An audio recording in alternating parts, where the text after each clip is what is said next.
Hello, good evening everyone.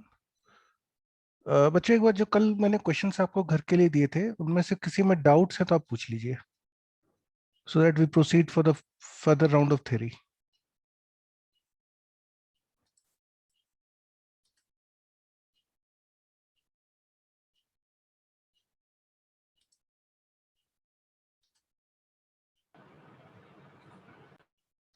मैंने किसी भी क्वेश्चन में डाउट है तो पूछ लो। तो Vaibhav is asking the first question.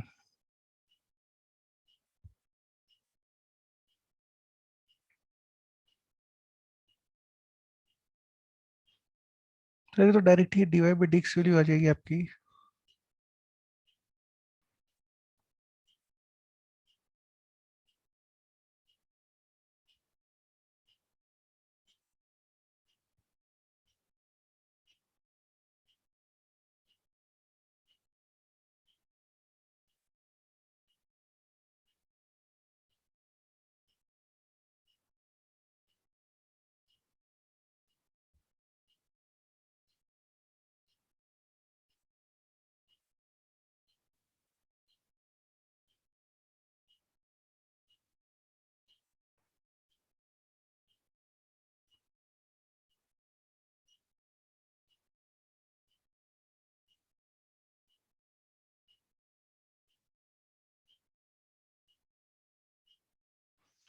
इसमें से x minus two to the power 4 into 2x plus 1 whole cube common ले लो।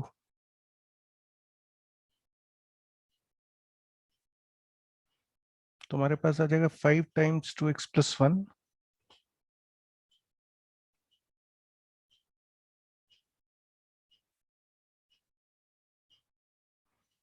Plus 8 times x minus 2।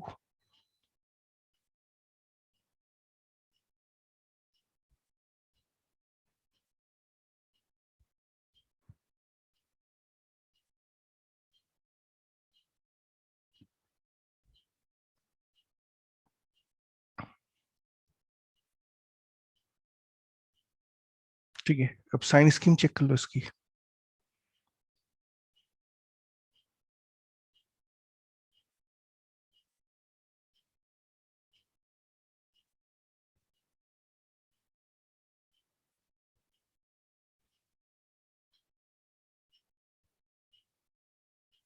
और ये ध्यान रखना, ये जो 2 वाला फैक्टर ये रिपीटेड फैक्टर है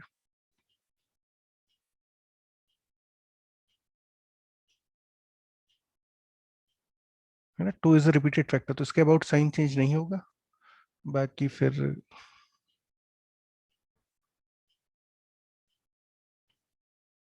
तो the function is sine scheme एक बार और चेक कर लो।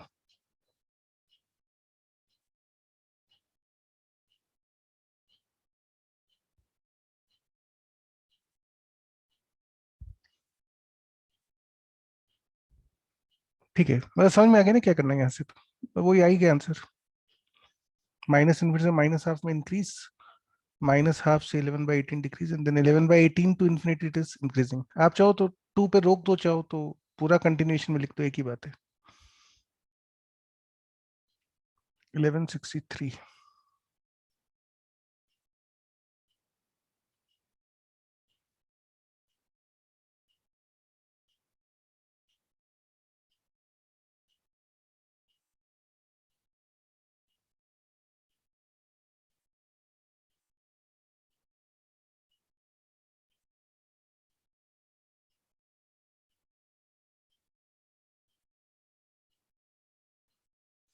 तो लॉग का डिफरेंशिएशन 1 अपॉन, है ना, मतलब संदर्भ वाले को टी मान लिया हमने पूरे को, तो एल एन टी का differentiation is 1/t dt by dx।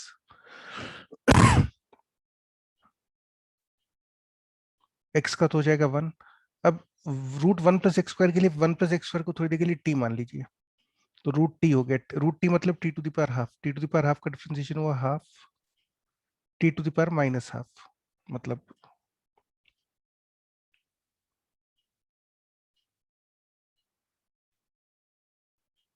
Into इसका अंदर वाले का डिफरेंशिएशन।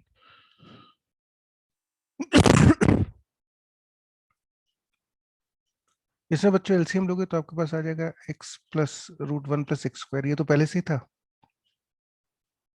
और यहाँ पे एलसीएम लेने पे आ जाएगा √1 + x² + x upon this entire term gets cancelled out.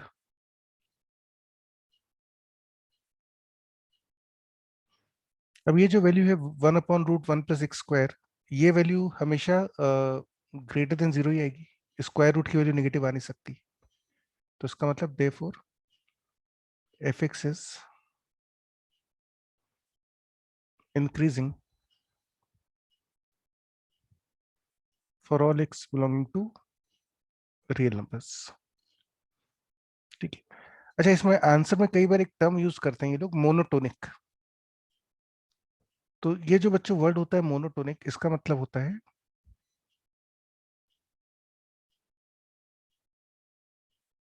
Same kind of behaviour.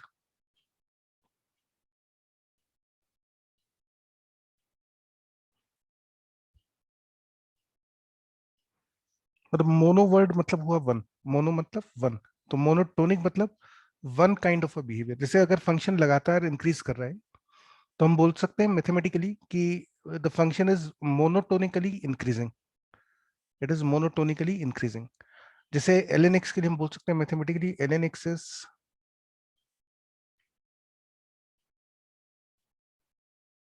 Monotonically increasing function. Monotonically मतलब लगातार इंक्रीज कर रहा है, एक ही जैसा बिहेवियर है उसका।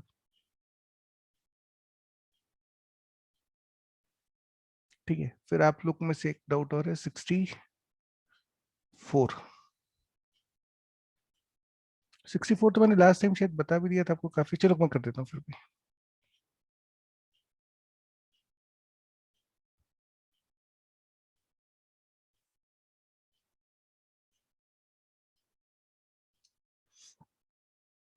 इसको x को अंदर भेज देते हैं, इसमें x को रूट के अंदर भेज दो तो ये बन जाएगा x² minus X to the sorry x³ minus x to the power 4।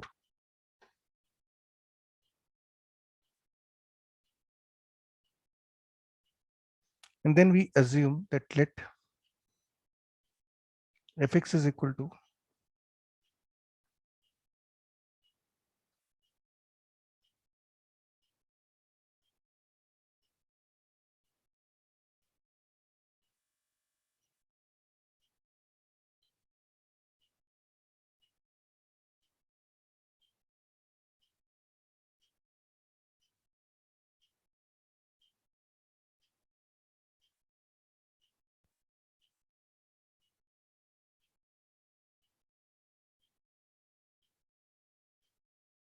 ठीक है। अच्छा, ये तो बच्चों इंक्रीजिंग डिक्रीजिंग की बात हुई। इसके अलावा एक चीज हमें और कैलकुलेट करनी थी इस फंक्शन में, डोमेन। तो domain condition from this question would be कि ax minus x² should be greater than equal to 0।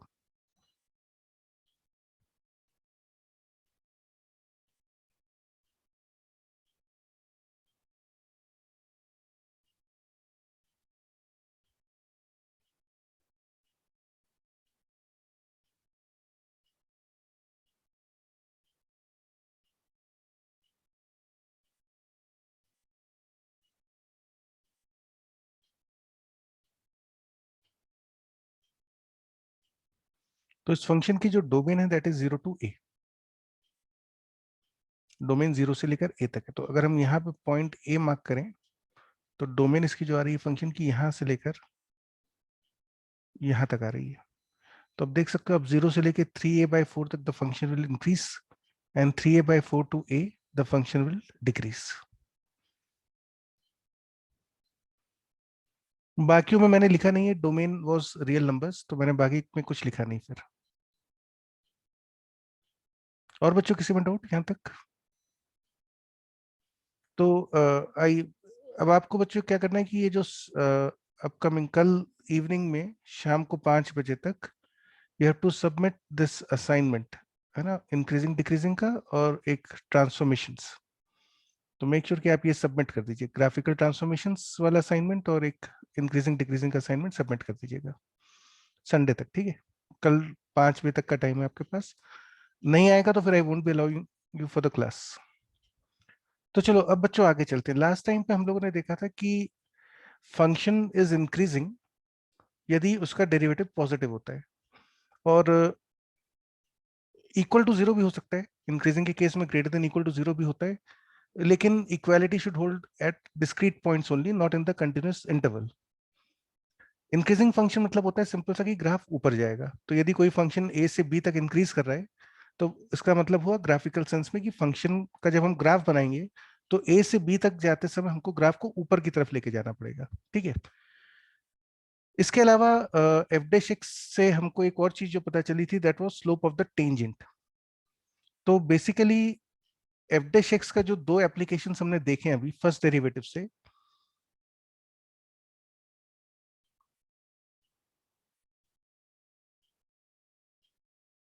अगर हम फर्स्ट डेरिवेटिव की बात करें तो हमने उससे क्या क्या सीखा। हमने देखा पहली चीज, एक तो वो आपको स्लोप ऑफ टेंजेंट देता है किसी भी पॉइंट पे, और दूसरा यूजफुल एप्लीकेशन था कि फर्स्ट डेरिवेटिव आपको बताएगा intervals of increase and decrease of a function.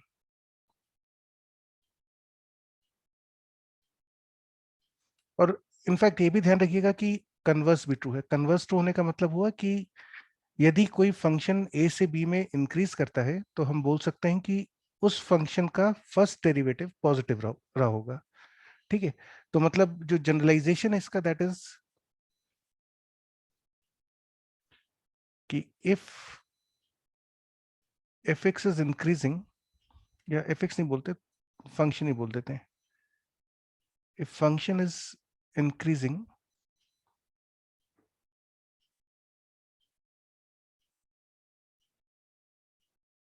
in some interval,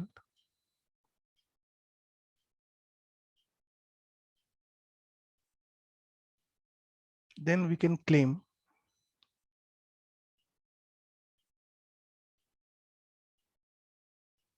that its next derivative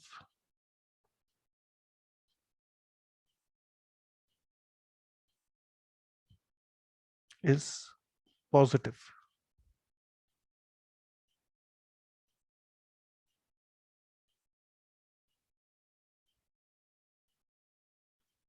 In that interval, इस डिक्रीजिंग के केस में आप क्लेम कर सकते हैं कि उसका जो भी फंक्शन था उसका अगला डेरिवेटिव नेगेटिव रहा होगा उस गिवन इंटरवल में, ठीक है। तो this was the idea about the first derivative. ये फर्स्ट डेरिवेटिव से हमको काम की दो इंफॉर्मेशन मिलती हैं जो हमने सीख ली हैं। अब हम देखते हैं कि सेकंड डेरिवेटिव से हमको क्या क्या चीजें पता चल सकती हैं। What are the applications of second derivative. तो सेकंड डेरिवेटिव से बच्चों हमको जनरली तीन चीजों में इंटरेस्ट रहता है। एक तो हमें इंटरेस्ट रहता है कर्वेचर के ऊपर। Second derivative gives you the information about curvature. Now what is curvature, इसको कैसे डिफाइन करते हैं, तो पहले इसकी एक बार डेफिनेशन लिख लेते हैं।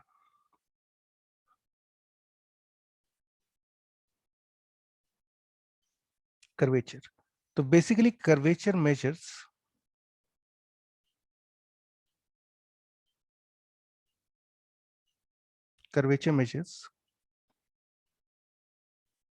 The degree of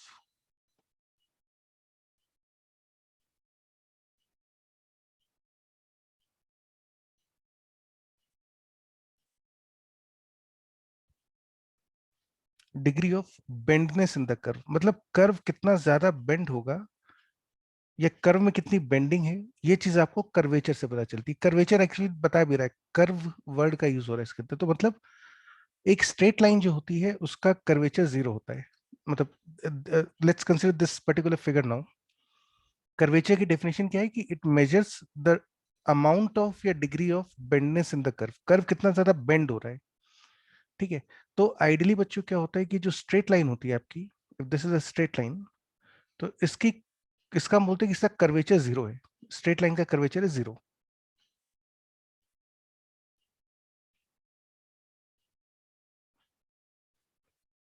curvature of straight line is zero, क्योंकि उसमें कोई बेंडिंग नहीं है, इस लाइन में कोई बेंडिंग नहीं है। लेकिन यदि हम इस लाइन को बेंड करना शुरू करें तो possibly you can bend this line in this way. आप इस लाइन को ऊपर की तरफ बेंड कर सकते हैं। हमने आप देखो इस लाइन को ऊपर की तरफ ऐसे बेंड कर दिया। आई है ना, I bend the line upward direction. तो यहाँ पे इस स्ट्रेट लाइन की जो कर्वेचर जो कि ओरिजिनली 0 था, अब वो कर्वेचर की डिग्री ज्यादा हो गई। कर्वेचर 0 से बढ़ के लेट्स से 1 हो गया या 2 हो गया या 3, जो भी इसकी वैल्यू होती हो कर्वेचर की, ये इसका कर्वेचर। तो ये जो कर्व बना येलो वाला, this curve has a bending. Straight line के मुकाबले इसमें बेंडिंग है। तो ये जो बेंडिंग वाला पार्ट है, ये second degree measure, second derivative से मेजर होता है। This bending, amount of bending is measured by using the second derivatives, and mathematically this bending is called curvature.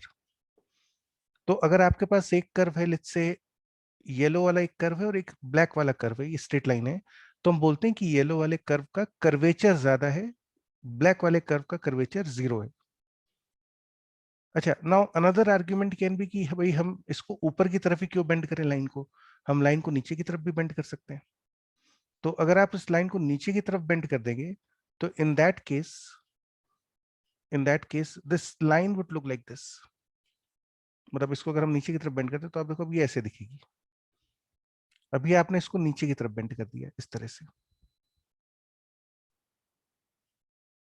तो ये जो ग्रे वाला कर्व बनाई, दिस पर्टिकुलर कर्व, अगर हम बोले इसका कर्वेचर क्या है, तो इसका कर्वेचर भी, मतलब this has some curvature as compare to the straight line which has the zero curvature. इस ग्रे कर्व में भी कोई कर्वेचर है और येलो वाले कर्व में भी कोई कर्वेचर है। अब ये कर्वेचर कितना है और इसको कैसे क्वांटिफाई करा जाए मैथमेटिकली, वो चीज हमको सेकेंड डेरिवेटिव से पता चलती है। तो अब ये जो फिगर बच्चों बना हुआ है,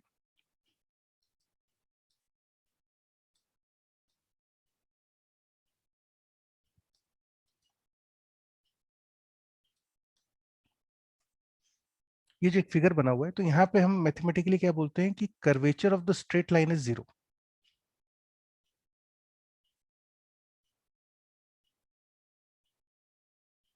जो इसकी कर्वेचर वैल्यू आएगी दैट विल बी 0।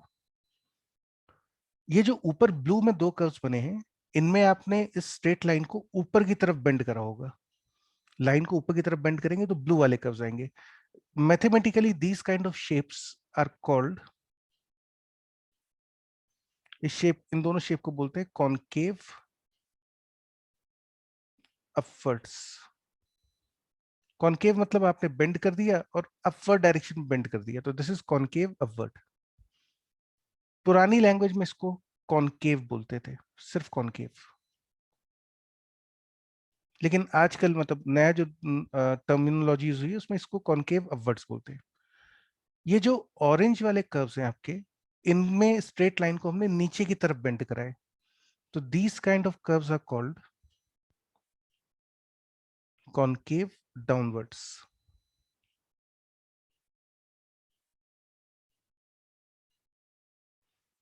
और पुरानी लैंग्वेज में इसको कॉन्वेक्स बोलते थे। जैसे बर्मन वगैरह आप करेंगे ना, जीएन बर्मन करोगे तो उसमें ये कॉनकेव अपवर्ड की जगह कॉनकेव बोलते हैं और कॉनकेव डाउनवर्ड की जगह कॉन्वेक्स बोलते हैं।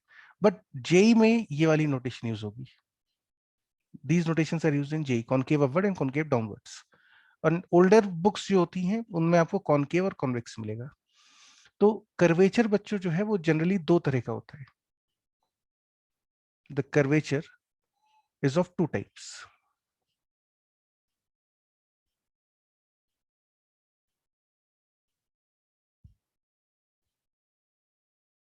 एक कहलाता है कॉनकेव अपवर्ड्स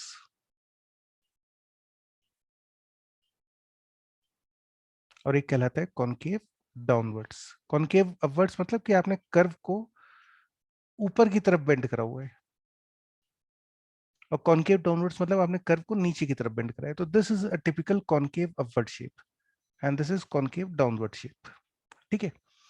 एक इंपॉर्टेंट चीज जो आपको ध्यान रखनी है कि concavity has no connection with increasing or decreasing behavior.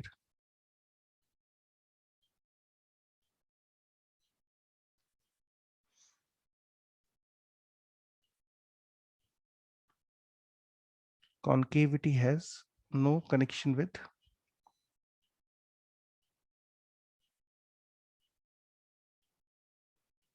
increasing or decreasing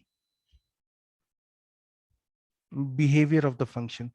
ये मैं इसलिए बता रहा हूं क्योंकि कई लोगों को लगता है कि कॉनकेव अपवर्ड्स मतलब ग्राफ ऊपर जाएगा। नहीं नहीं, कॉनकेव अपवर्ड मतलब हुआ कि ग्राफ में बेंडिंग अपवर्ड डायरेक्शन में होगी। ग्राफ ऊपर नहीं जाएगा, जरूरी नहीं, ग्राफ डिक्रीजिंग भी हो सकता है, कॉनकेव अपवर्ड ग्राफ जो होते हैं ये डिक्रीजिंग भी हो सकते हैं, कॉनकेव डाउनवर्ड ग्राफ इंक्रीजिंग भी हो सकते हैं। तो this upwards and downwards should not be confused with increasing and decreasing behaviour, ठीक है। मतलब मेरा कहने का ये मतलब है कि आपका जो ग्राफ का बेसिक शेप होता है, जैसे मैं यहीं पे नीचे लिख देता हूं, फॉर एग्जाम्पल सपोज अगर हम एक ग्राफ ऐसा बनाए, ठीक है, हमने फिर एक ग्राफ ऐसा बनाया,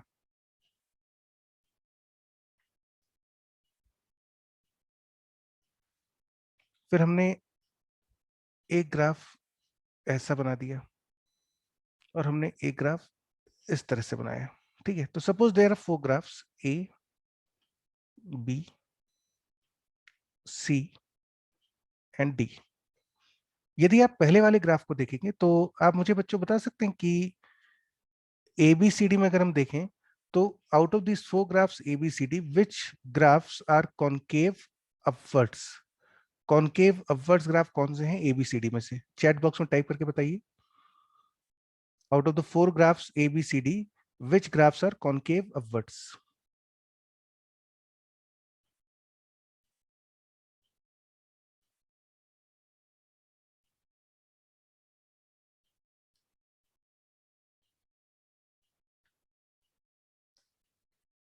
अरे यार बेटा अभी तो बताया ये पूरी कहानी ऊपर कि ये ग्राफ में बेंडिंग ऊपर की तरफ होती है तो कॉनकेव अपवर्ड होता है, स्ट्रेट लाइन को ऊपर की तरफ मोड़ देंगे अनीश तो आ जाएगा ना कि अपवर्ड ग्राफ है। इसको लाइन को ऊपर मोड़ेंगे तो ऐसी शेप आएगी, और नीचे मोड़ेंगे तो ऐसा घूमेगा। इसको ऐसा सोच सकते हो कि जो कॉनकेव अपवर्ड ग्राफ होता है उसका जो सेंटर होता है, अगर हम एक हाइपोथेटिकल सर्कल बनाएं येलो के ऊपर, तो सर्कल का सेंटर इस कर्व के ऊपर आएगा, ऊपर मतलब upward, concave upward, center of curvature will be above the curve, concave downward, center of curvature is below the curve, ठीक है। तो मतलब very good, all of you got correct. The first one is concave downward, second is concave upwards, third is concave downwards, fourth is concave upwards। तो ये तुमको दिख गया सबको। अच्छा, now out of these four graphs you can also see that the first graph is concave downward तो है ही, and it is also increasing graph। Second is concave upward तो ही and increasing, concave downward decreasing, concave upward decreasing, ठीक है। तो concavity जो होती है इसका अपवर्ड या डाउनवर्ड का ऊपर नीचे जाने से मतलब नहीं है, कॉन्केविटी मतलब होता है कि बेंडिंग किस डायरेक्शन में हो रही है। तो यदि ग्राफ में बेंडिंग ऊपर की तरफ हो रही है तो वो कॉन्केव अपवर्ड है, बेंडिंग नीचे की तरफ हो रही है तो कॉन्केव डाउनवर्ड है,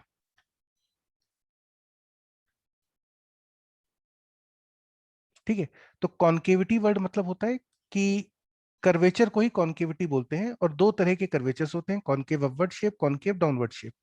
कॉन्केव अपवर्ड जो ये ब्लू में बने हुए इस तरह के शेप्स को बोलते हैं, कॉन्केव डाउनवर्ड्स को इस तरह के शेप से बोलते हैं, ठीक है। जनरली कॉन्केविटी की वैल्यूज भी होती हैं, and it is a convention that the concavity will be given. जैसे मान लो अगर हम आपको इस वाले ग्राफ की बात करें, let's say if I consider this graph 1 and graph number 2, probably दोनों में अमाउंट ऑफ बेंडिंग सेम है, स्ट्रेट लाइन को लगभग सेम अमाउंट ऑफ बेंडिंग है दोनों में, लेकिन इनका डायरेक्शन ऑपोजिट है, एक अपवर्ड एक डाउनवर्ड है, but the amount of bending is same. तो बच्चों अमाउंट ऑफ बेंडिंग के लिए तो हम क्या करते हैं कि न्यूमेरिकल वैल्यूज अलॉट करते हैं।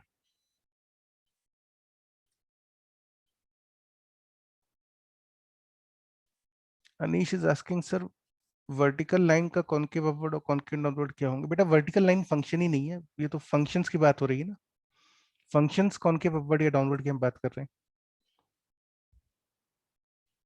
तो बच्चों क्या होता है कि ये जो कॉन्केविटीज होती है इनको हम एक साइन अलॉट कर देते हैं जस्ट टू डिफरेंशिएट कि कॉन्केव अपवर्ड कौन सा है, कॉन्केव डाउनवर्ड कौन सा है। And conventionally concave upward shape को हम पॉजिटिव साइन अलॉट करते हैं, कॉन्केव डाउनवर्ड्स को हम नेगेटिव साइन अलॉट करते हैं। ये कन्वेंशन फिक्स हो चुका है, इसका हम कुछ नहीं कर सकते, पुराने लोगों ने फिक्स कर दिया कि भाई जब भी आप कॉन्केव अपवर्ड ग्राफ देखेंगे तो आप उसकी कॉन्केविटी वैल्यू जो बताएंगे वो पॉजिटिव साइन के साथ बताएंगे, और कॉन्केव डाउनवर्ड को नेगेटिव साइन के साथ बताएंगे। तो मैथमेटिकली मतलब करीब करीब अगर हम कॉन्केविटी वैल्यू देखें तो कुछ इस तरह की आएंगी। मैं रफ लिख रहा हूँ, है ना, ये ऐसे कोई फिक्स मेजरमेंट करके नहीं बता रहा हूँ। कि सपोज इस ग्राफ की कॉन्केविटी वैल्यू होगी +2, इसकी हो गई -2। इस ग्राफ की कॉन्केविटी है +3, इसकी वैल्यू है -3। कॉन्केविटी वैल्यू ज्यादा होने का मतलब हुआ कि अमाउंट ऑफ बेंडिंग ज्यादा होगी। तो 3 कॉन्केविटी वाले की कॉन्केविटी 2 वाले से ज्यादा बेंडिंग हो रही होगी। जिसकी कॉन्केविटी 3 है उसकी बेंडिंग ज्यादा होगी 2 वाले के कंपैरिजन में। 2 वाले की बेंडिंग जो है वो 1 वाली कॉन्केविटी से ज्यादा होगी। लेकिन आप बोलें कि 2 वाले की ये सॉरी 2 वाले की कॉन्केविटी -3 से ज्यादा है, तो ये गलत है लैंग्वेज। +2 न्यूमेरिकली -3 से बड़ा है, लेकिन +2 मतलब हुआ कि कॉन्केव अपवर्ड है। Amount of bending is 2 units, plus sign मतलब अपवर्ड डायरेक्शन में। इसमें amount of bending is 3 units, लेकिन डाउनवर्ड डायरेक्शन में। तो ऐसा नहीं कि +2 वाले की कॉन्केविटी -3 से ज्यादा हो गई। अमाउंट ऑफ बेंडिंग अगर हम देखें तो -3 वाले की बेंडिंग ज्यादा है। पॉजिटिव और नेगेटिव साइन सिर्फ कॉन्केव अपवर्ड्स और कॉन्केव डाउनवर्ड्स बताते हैं। अमाउंट ऑफ बेंडिंग जो होती है वो इन एब्सोल्यूट वैल्यू से पता चलती है कि 3 बेंडिंग है, इसकी बेंडिंग 2 है, इसकी अमाउंट ऑफ बेंडिंग 2 है, इसकी 3 है। स्ट्रेट लाइन की 0 होती है, स्ट्रेट लाइन में कोई बेंडिंग नहीं है। ठीक है। अच्छा, अब हम बच्चों एक कॉन्केव अपवर्ड ग्राफ बना रहे हैं, और आप लोग को थोड़ा सा इसमें पार्टिसिपेट करना पड़ेगा फिर से।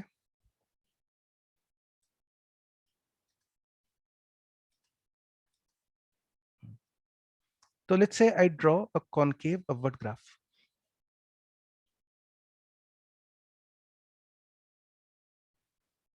ऐसे हमने एक बना दिया ना। अच्छा, मैंने इंक्रीजिंग बना दिया है, आप चाहे तो डिक्रीजिंग भी बना सकते हो। मैंने चलो एक ऐसे इंक्रीजिंग ग्राफ बना दिया concave upward, and let's call this function is fx। ठीक है। Now on this graph, I am picking up 3 points at random: point A, point B, point C, है ना। ये 3 पॉइंट्स हमने इस ग्राफ के ऊपर उठा लिए randomly. So my first question with respect to this figure is,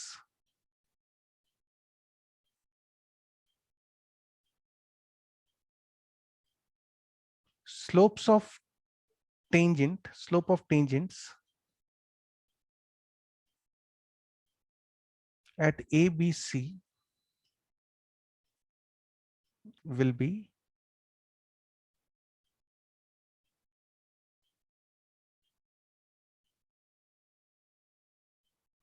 so you have to fill this blank using positive or negative or 0 या cannot be determined. Slope of tangents at A, B and C, इस graph में A, B, C points पे यदि हम tangents draw करें तो उनकी slopes क्या क्या होंगी? पॉजिटिव, नेगेटिव, 0 या we cannot say anything? Type the answer in the chat box.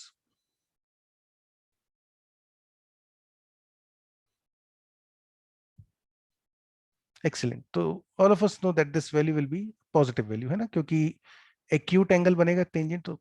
और वैसे भी ये ग्राफ इंक्रीजिंग है, इंक्रीजिंग ग्राफ में हर पॉइंट पे टेंजेंट एक्यूट एंगल ही बनाएगा एक्स एक्सिस से, और उसकी वजह से dy by dx वैल्यू भी हमेशा पॉजिटिव आ रही होगी। तो चलो, इसमें तो कोई दिक्कत नहीं थी। Now this second point, and read this carefully.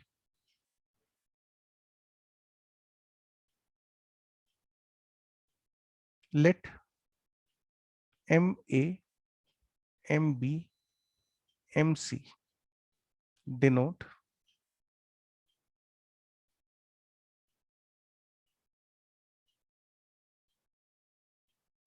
the slope of tangents at A, B and C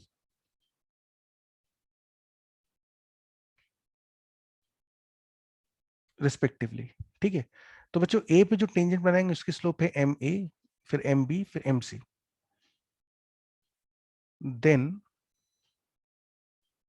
MA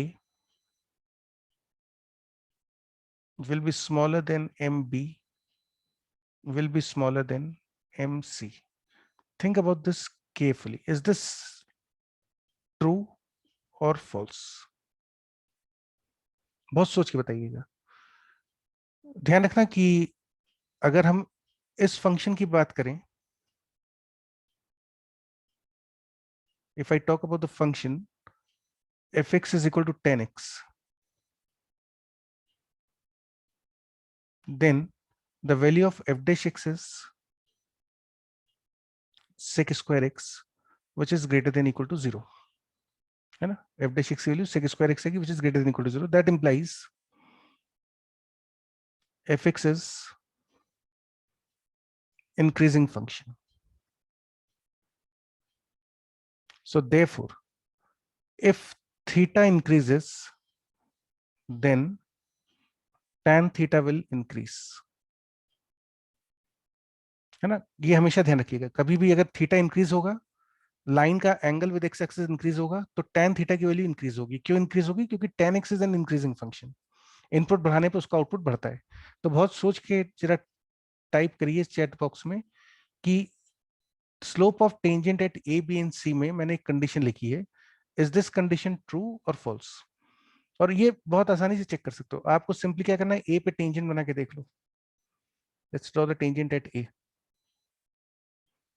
then let's draw the tangent at b, then draw the tangent at c. और आप देखो कि ये जो tangent बन रही है, ये एक्स एक्सिस से जो एंगल बना रहा है, वो एंगल इंक्रीज हो रहा है, डिक्रीज हो रहा है?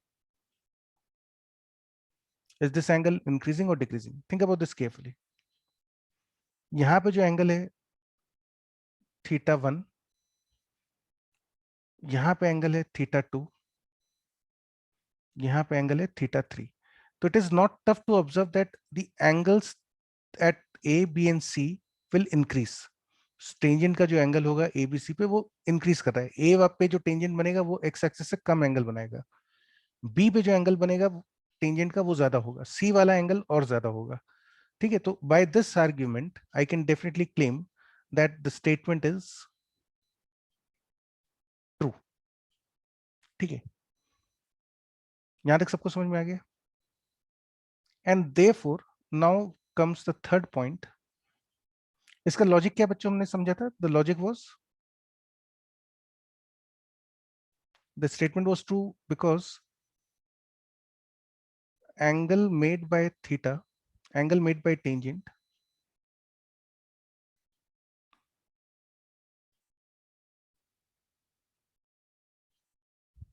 at A, B, and C increases from A to C. और यदि एंगल इंक्रीज करेगा, तो अभी हमने लिखा है कि थीटा की वैल्यू बढ़ने पे tan थीटा बढ़ता है, तो स्लोप की वैल्यू बढ़ेगी. तो जैसे से आप लेफ्ट टू राइट जाएंगे, तो टेंजेंट का स्लोप बढ़ेगा. एक बार फिर भी आराम से इसको आप चेक कर लो. कोई डाउट या कंफ्यूजन है तो पूछ लीजिए. I will just clean this up. और मैं एक टेंजेंट थोड़ा साफ सुथरे बना देता हूँ ना. ये एक टेंजेंट है, ये दूसरा टेंजेंट, तीसरा tangent. Tangent at A, tangent at B, tangent at C. और आप देख सकते हैं कि थीटा ए छोटा है, थीटा बी बड़ा है, थीटा सी और बड़ा है. ठीक है? तो बच्चों यहां से हमको काम की चीज जो पता चली कि this was a concave upward function. और कॉनकेव अपवर्ड फंक्शन में आप जैसे जैसे एक्स की वैल्यू बढ़ाते हैं ना, look at this argument carefully. Third point, if x increases, x की वैल्यू इंक्रीज मतलब हम लेफ्ट टू राइट चलना शुरू करें, हम एक्स की वैल्यू बढ़ाना शुरू करते हैं ग्राफ के ऊपर, then the value of theta will increase. Theta मतलब angle made by tangent. Theta is, मैं लिख देता हूं यहाँ पे,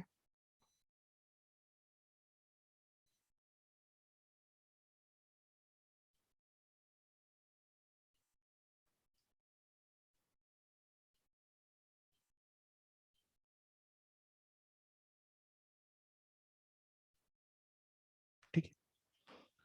तो जैसे से आप बच्चों लेफ्ट टू राइट चलोगे, थीटा की वैल्यू इंक्रीज होगी. थीटा की वैल्यू इंक्रीज होगी, तो इसका मतलब tan थीटा इंक्रीज होगा. ठीक है?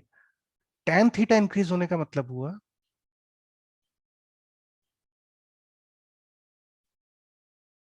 एफ डैश एक्स इंक्रीज हुआ, क्योंकि tan थीटा और एफ डैश एक्स तो एक ही बात होती है. तो यदि tan थीटा बढ़ रहा है तो इसका मतलब हम बोल सकते हैं f dash x इंक्रीज कर रहा है. Now if a function is increasing, if a function is increasing, then its next derivative should be positive. Now what is the next derivative of f dash x? F dash x increase कर रहा है तो उसका अगला derivative क्या हुआ? Second derivative. This value should be greater than 0 for concave upward function. Look at this very carefully. हमने ये जो ग्राफ बनाया था फिगर में, ये कॉन्केव अपवर्ड ग्राफ बनाया था, और इस ग्राफ से हमने जो चीजें ऑब्जर्व करी वो ये थी कि जैसे से आप एक्स की वैल्यूज बढ़ाते हैं, जैसे से आप लेफ्ट टू राइट जाते हैं, थीटा की वैल्यू बढ़ती है. थीटा की वैल्यू बढ़ेगी तो टेन थीटा की वैल्यू इंक्रीज होगी. ये हमने अभी ये रेड वाले नोट में लिखा हुआ है, प्रूफ भी कर दिया कि थीटा की वैल्यू बढ़ाने पे साहब टेन थीटा बढ़ता है. अच्छा, अब अगर टेन थीटा बढ़ेगा, टेन थीटा मतलब हुआ टेंजेंट का स्लोप, तो टेंजेंट की स्लोप इंक्रीज हो रही है. कब इंक्रीज हो रही है? जब हम लेफ्ट टू राइट जाते हैं. जब हम एक्स इंक्रीज करते हैं तो टेंजेंट की स्लोप इंक्रीज कर रही है. What is the slope of the tangent? Well, the slope of the tangent is F dash x.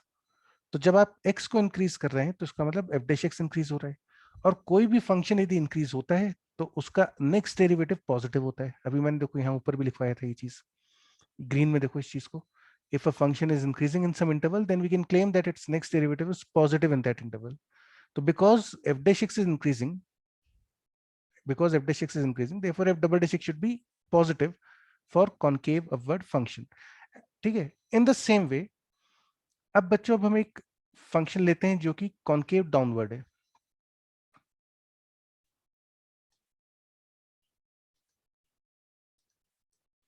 हम एक कॉन्केव डाउनवर्ड फंक्शन बनाते हैं और मैं वापस इस ग्राफ को बनाता हूं इंक्रीजिंग. तो this is a concave downward increasing function. ठीक है. Let's call this function as F X. और इस पे हम फिर से 3 पॉइंट्स उठा लेते हैं, a, b and suppose c. And then what we do is we draw the tangent to this particular function fx at a, b and c. तीनों पॉइंट पे टेंजेंट्स बनाते हैं. तो एक टेंजेंट हम a पे बना देते हैं, फिर एक टेंजेंट हम b पे बनाते हैं, फिर एक टेंजेंट हम c पे बना देते हैं.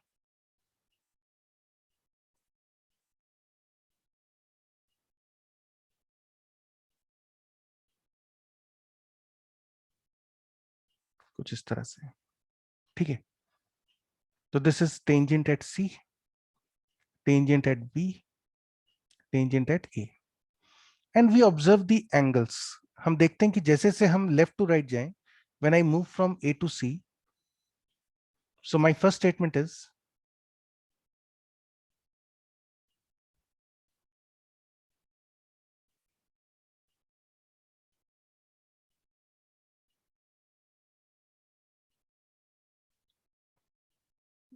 if we move from a to c,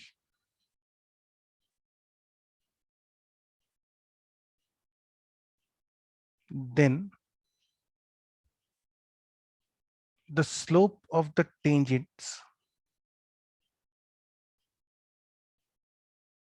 ध्यान रखिएगा मैं स्लोप ऑफ द टेंजेंट्स की बात कर रहा हूं, है ना.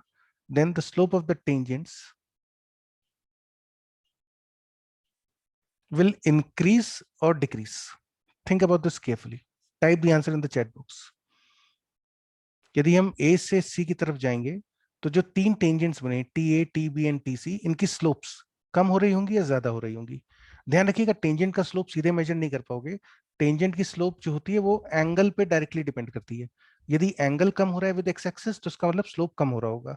एंगल ज्यादा हो रहा है विद एक्स एक्सिस तो स्लोप इंक्रीज हो रहा होगा. तो think about the angle which the tangents are making with x axis. Think about the tangents. Very good. So what you can observe from here is that this angle is, let's say, theta 1, this is theta 2 and this is theta 3. तो clearly मुझे दिख रहा है कि theta 1 will be greater than theta 2 will be greater than theta 3, and therefore tan theta 1 will be greater than tan theta 2 will be greater than tan theta 3. मतलब इन तीनों में सबसे कम स्लोप जो होगा वो टेंजेंट एट सी पर होगा. And therefore the slopes will decrease. Now slopes decrease होने का मतलब हुआ कि if f dash x decreases, if f dash x decreases, यदि f dash x की वैल्यू कम हो रही है, ध्यान रखिएगा स्लोप मतलब f dash x,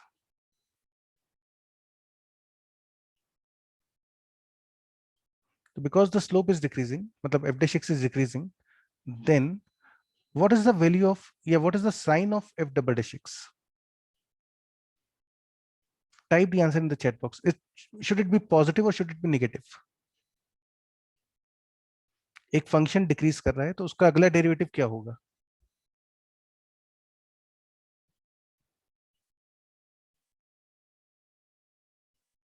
Type the answer in the chat box. It's very good. Most of you are getting the correct answers. Good. The answer is this value will be negative value. This is a negative value, है ना? तो बच्चों यहां से हमारे पास अब एक eventually working rule आ जाता है. We have a working rule with us.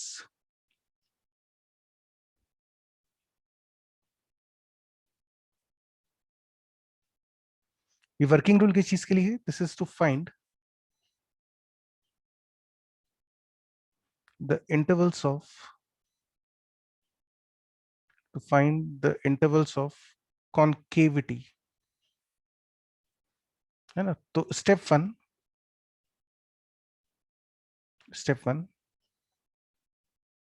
Find the domain of the function. क्योंकि भाई ग्राफ ही नहीं होगा तो फिर कॉन्केविटी की बात क्यों करेंगे वहां पे? तो सबसे पहली बात तो होती है कि डोमेन तो, ग्राफ तो हो वहां पे. Find the domain of the function.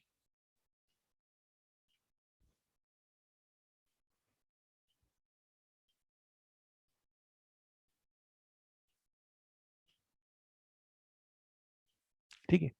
फिर आता है स्टेप 2.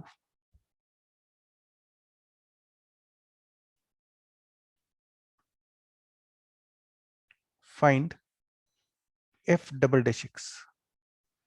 अच्छा, अब ये खैर बताने की बात नहीं है. आप में से कई समझदार लोग पूछ सकते हैं कि sir F double dash x सीधे कैसे आएगा, पहले तो एफ डैश एक्स आना चाहिए. तो ठीक है, वो एफ डैश एक्स कैलकुलेट करोगे, फिर एफ डबल डैश एक्स, यानी दूसरी बार डिफरेंशिएट करना है.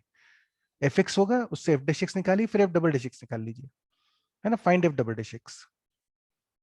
Step 3.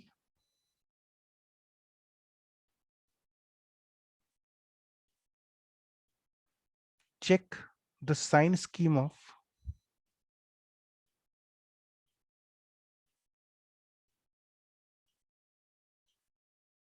F double dash x. अच्छा, साइन स्कीम चेक करना हम लोग जानते हैं, तो आप एफ डबल डैश एक्स की साइन स्कीम चेक कर लो. अब साइन स्कीम से क्या पता चल जाएगा? स्टेप 4. जहां जहां पे एफ डबल डैश एक्स की वैल्यू ग्रेटर देन 0 है या ग्रेटर देन इक्वल टू 0 है, that implies, that will give you the intervals of concave upward.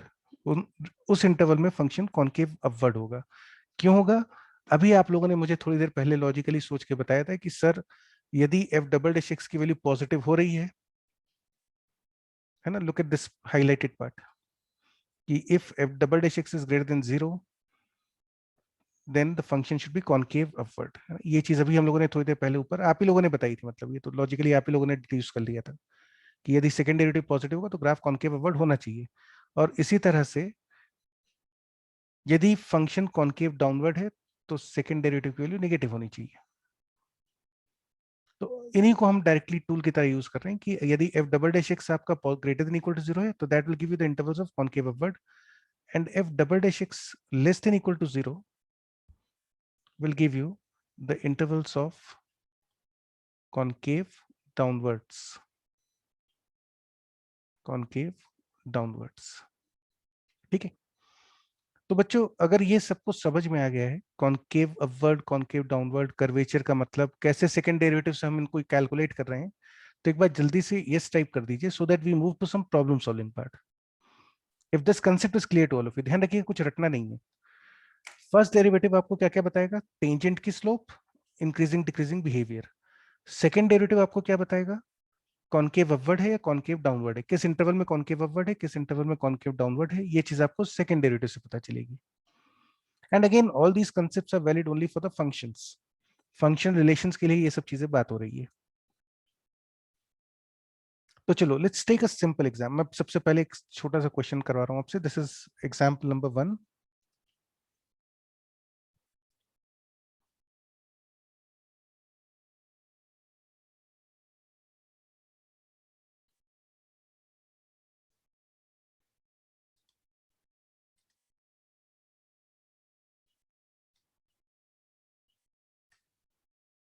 मैं बच्चे ग्राफ बना रहा हूं. ठीक है, I M drawing a graph.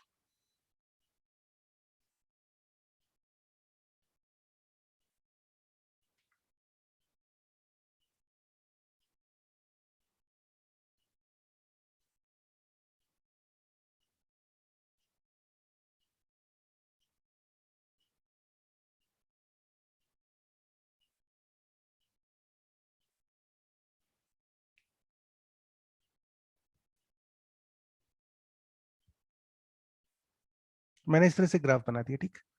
And suppose let's clean this up.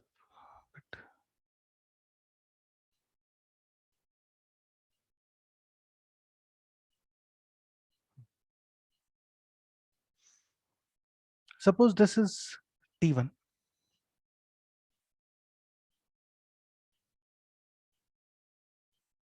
T2,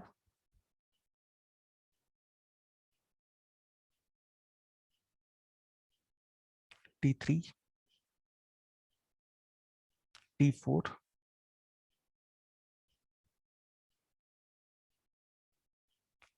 T5,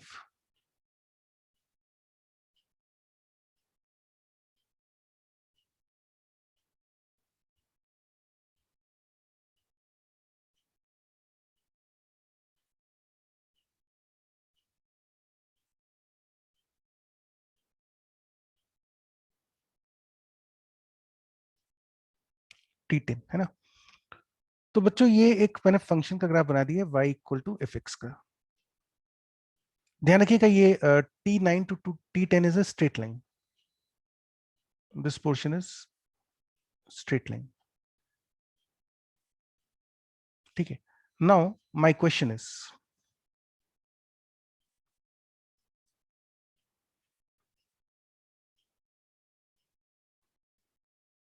right the sign of f dash x and f double dash x in the following intervals.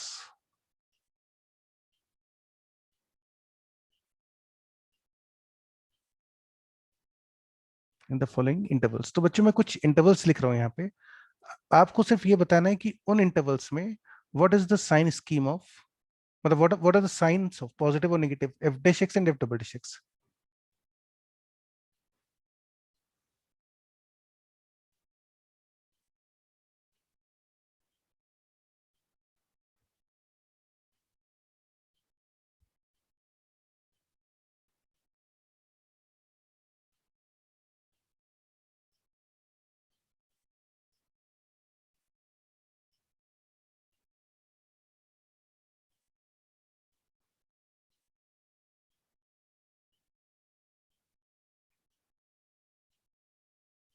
आप लोग अपनी कॉपीज में note करते रहिएगा, है ना. मैं answer लिखूंगा. Only at that time we can discuss, क्योंकि बहुत सारा है, आप कैसे टाइप करोगे इतना सब. तो टाइप करने की जरूरत नहीं है. आप अपनी कॉपी में लिख लीजिए, फिर जब हम डिस्कस करेंगे तो उस समय देख लेंगे कि कहाँ पे गलती तो नहीं हो रही कोई हमसे कंसेप्चुअली.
ठीक है गाइस, तो सॉरी ये तो गड़बड़ हो गया। तो चलो बच्चों एक बार look at the graph carefully and start writing the values of F dash X. पहले एफ डैश एक्स लिख लेते हैं, ठीक है? पहले एफ डैश एक्स की वैल्यूज लिखेंगे। ग्राफ आई अज्यूम कि आप लोग को दिख रहा होगा स्क्रीन के ऊपर सबको, all of you, this graph should be visible to all of you, ठीक है? तो बच्चों सबसे पहला काम आप करो कि एफ डैश एक्स की साइन स्कीम लिख लो। आपको बताना है एफ डैश एक्स कहाँ पॉजिटिव है कहाँ नेगेटिव है। फंडा ध्यान रखना, एफ डैश एक्स मतलब होता है increasing and decreasing behaviour. First derivative जो होता है वो आपको इंक्रीजिंग डिक्रीजिंग बिहेवियर बताता है। तो यदि फंक्शन इंक्रीज कर रहा होगा किसी इंटरवल में तो एफ डैश एक्स की वैल्यू पॉजिटिव होगी, और यदि एफ डैश एक्स डिक्रीज कर रहा होगा तो एफ डैश एक्स की वैल्यू नेगेटिव होगी। ठीक है ना? तो बस आपको सिंपली इनडायरेक्टली इंक्रीजिंग डिक्रीजिंग देखना है। एफ डैश एक्स पॉजिटिव कब होगा? जब फंक्शन इंक्रीज करेगा। नेगेटिव कब होगा? जब एफ डैश एक्स मतलब एफ डैश एक्स नेगेटिव कब होगा? जब फंक्शन डिक्रीज करेगा। तो using increasing and decreasing behaviour you can check the sign scheme of F dash X. जो लोग एफ डैश एक्स की साइन स्कीम लिख लें वो लोग डन टाइप कर देना, जिससे मुझे आइडिया लग जाए, so that I can write the answers then.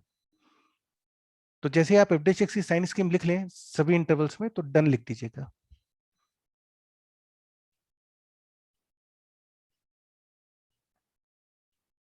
अच्छा, एफ डबल डैश एक्स की साइन कैसे चेक करोगे? एफ डबल डैश एक्स मतलब हुआ आप कॉन्केविटी चेक करेंगे। अगर फंक्शन किसी इंटरवल में कॉन्केव डाउनवर्ड है तो second derivative will be negative, concave upward है तो second derivative will be positive. तो सेकेंड डेरिवेटिव का साइन चेक करने के लिए आपको कॉन्केविटी चेक करनी होगी। फर्स्ट डेरिवेटिव का साइन चेक करने के लिए आपको इंक्रीजिंग डिक्रीजिंग बिहेवियर चेक करना होगा। ठीक है? तो all of you have got, most probably all of you have done the first part. F dash x तो कर लिया है सबने। तो चलो देखते हैं, T1 से T2 में ग्राफ इंक्रीज कर रहा है तो the function would be having positive F dash x. T2 से T3 में डिक्रीज करा, T3 से T4 डिक्रीज, T4 से T5 इंक्रीज तो डेरिवेटिव पॉजिटिव, T5 से T6 भी इंक्रीज फिर डिक्रीज, T6 से T7, T7 से T8 डिक्रीज, T8 से T9 the function is constant, it is neither increasing nor decreasing, तो derivative will be zero. T9 से T10 positive. तो these are the sign schemes of f dash x. अब f double dash x देखते हैं। f double dash x बच्चों जब हो जाए तो टाइप yes, मतलब yes या डन जैसा भी हो। तो take a minute, f double dash x की साइन स्कीम और चेक कर लीजिए कि किस इंटरवल में सेकेंड डेरिवेटिव पॉजिटिव है किस इंटरवल में नेगेटिव है। फिर से ध्यान रखिएगा, कॉन्केविटी से पता चल जाएगा कहाँ पे पॉजिटिव है कहाँ नेगेटिव है। कॉन्केव अपवर्ड जहां पर होगा वहां सेकंड डेरिवेटिव पॉजिटिव होगा, कॉन्केव डाउनवर्ड के केस में second derivative will be negative value.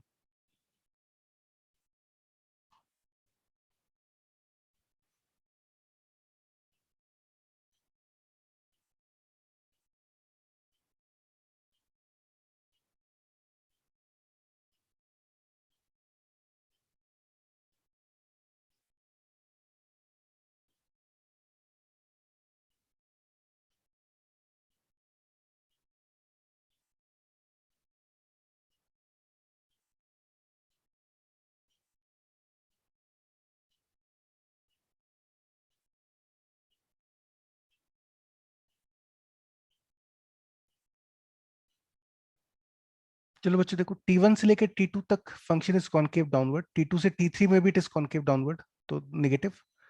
फिर T3 से T4 concave upward positive, T4 से T5 concave upward positive, T5 से T6 concave downward negative, T6 से T7 कॉन्केव डाउनवर्ड, T7 से T8 concave upward, T8 से T9 concavity नहीं है straight line है, T9 से T10 there is no concavity, the graph is a straight line. So these are the sign schemes of f double dash x. So I hope this is clear to all of you how to check graphically कि function कहाँ पे increase कहाँ पे decrease करेगा, कहाँ पे concave upward होगा कहाँ पे कॉन्केव डाउनवर्ड होगा, और इनडायरेक्टली इसी इंफॉर्मेशन से एफ डैश एक्स और एफ डबल डैश एक्स की साइन स्कीम चेक करना है ना। ये बिल्कुल कंसेप्ट क्लियर होना चाहिए आपका। अच्छा, once this concept is clear to you, तो अगर आपको ध्यान हो तो एक फिजिक्स में शुरुआत में 11th क्लास में हम लोग एक कंसेप्ट पढ़ते थे जो बहुत दुखी करता था, मतलब मुझे तो बहुत करता था अपने टाइम पे। साला बहुत समय तक तो पकड़ ही नहीं आया कि वो टीचर करवाना क्या चाह रहे हैं। और that was generally called the concept of displacement time graph. कि भाई डिस्प्लेसमेंट टाइम ग्राफ दे दिया टीचर ने, और अब आप बताओ कि कहाँ कहाँ पे एक्सेलरेशन पॉजिटिव है, कहाँ नेगेटिव है, etcetera, those kind of informations. तो प्रोबेबली अगर हम डिस्प्लेसमेंट टाइम ग्राफ देखें, and on the Y axis let's say I draw the displacement, और एक्स एक्सिस पे हम टाइम ले लें, तो do you realise that displacement time graph में डेरिवेटिव जो होता है that is actually velocity, and second derivative is actually acceleration. तो आप देखो बच्चों, डिस्प्लेसमेंट टाइम ग्राफ देखकर आप बता सकते हैं कि कहाँ कहाँ पे वेलोसिटी पॉजिटिव होगी, कहाँ कहाँ पे एक्सेलरेशन नेगेटिव होगा. ये बहुत समय तक तो शुरुआत में समझ में नहीं आता था मुझे कि यार ये वेलोसिटी पॉजिटिव एक्सेलरेशन नेगेटिव कैसे हो सकता है. But now the things should make sense to you. बहुत लॉजिकल चीज है actually. Velocity and acceleration are the notions of derivatives. तो एक बार वो फंडा अगर आपको समझ में आ जाए, तो आप इस ग्राफ से फंक्शन, मतलब डिस्प्लेसमेंट टाइम ग्राफ्स वाले क्वेश्चंस देख सकते हैं आराम से. आप मोमेंटम वर्सेस टाइम देख सकते हो, मतलब फोर्स जो है वो सिस्टम पे अप्लाई हुआ, rate of change of momentum is force applied, है ना, न्यूटन्स लॉ. तो यहाँ पे अगर हम वाई एक्सिस पे मोमेंटम डाल दें, तो पॉजिटिव नेगेटिव वैल्यू से आपको पता चल जाएगा एफ की फोर्स अप्लाई हुआ बॉडी पे, बॉडी ने फोर्स अप्लाई किया सिस्टम पे. And there lot many applications. जब भी आपको डिस्प्लेसमेंट, मतलब किसी भी फंक्शन का डेरिवेटिव या सेकंड डेरिवेटिव की स्टडी करनी हो, तो कॉन्केविटी और इंक्रीजिंग डिक्रीजिंग बिहेवियर से हम ये काम आराम से कर सकते हैं. Now closely related to this notion, इसी से रिलेटेड एक कंसेप्ट होता है which is generally called the point of inflection.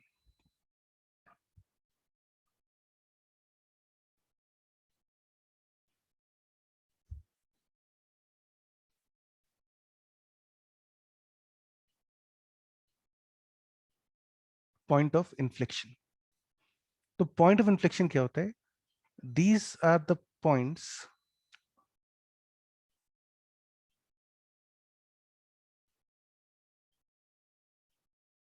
where the concavity of the graph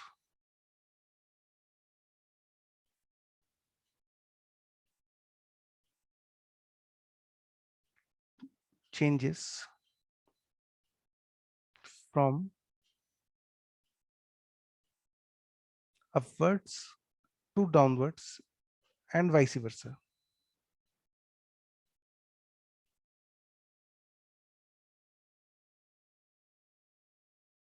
and vice versa. तो बच्चों ये ग्राफ पे वो वाले पॉइंट्स होते हैं जिनके अबाउट ग्राफ की कॉन्केविटी चेंज होती है. तो जैसे मान लीजिए अगर हम एक फंक्शन का ग्राफ बनाएं, एक ऐसे रैंडम ग्राफ बना लेते हैं. Let's say I draw graph.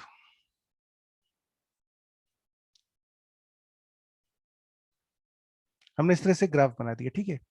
इस ग्राफ को अगर आप ध्यान से देखोगे, तो इस ग्राफ में there's a point about which the concavity of the graph will change, and that point is precisely this one. Look at this point carefully.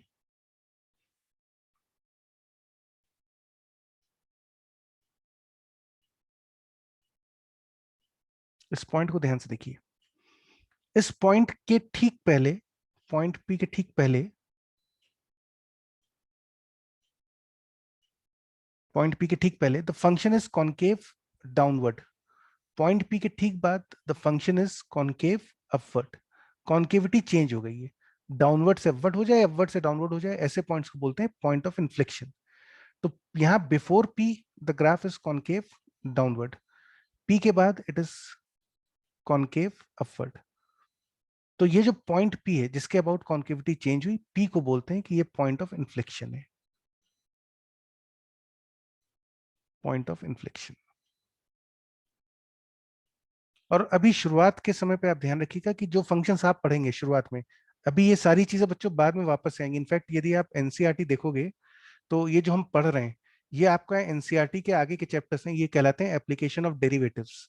लेकिन हम जो पढ़ रहे हैं, ये नॉर्मली हम लोग जब अपना इंस्टीट्यूट चलाते थे, तो 10th क्लास में पढ़ा देते थे बच्चों को, 10th 11th में पढ़ा देते थे शुरुआत में ही, क्योंकि आपको डिफ्रेंसिएशन और इन सब की जरूरत थ्रू आउट पड़ती है.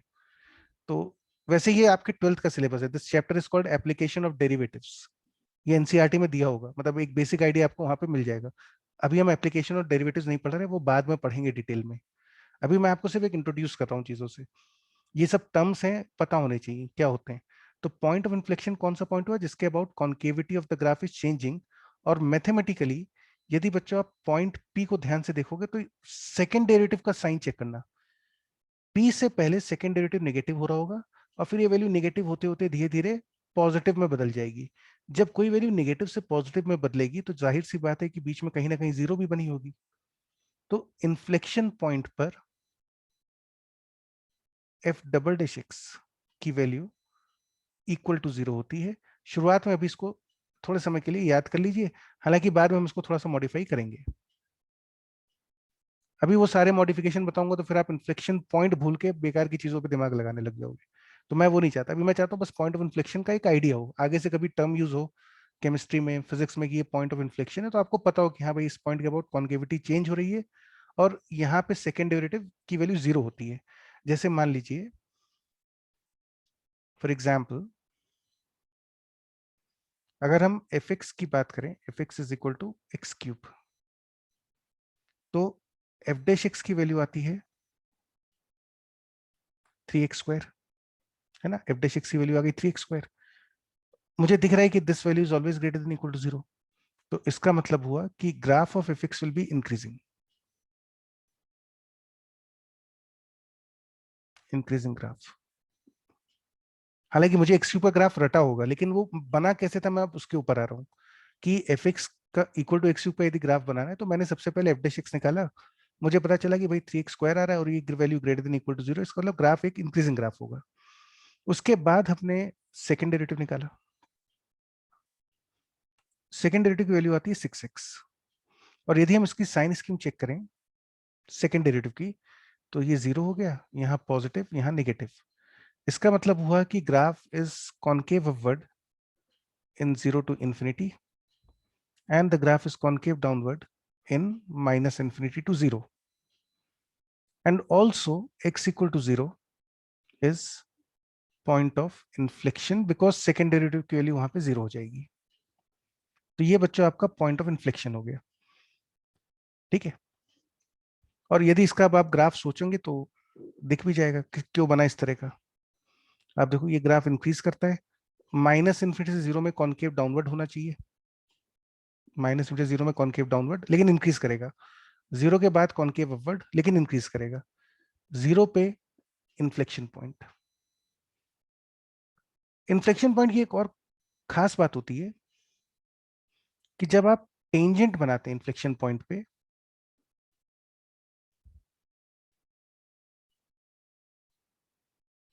The tangent eight inflection point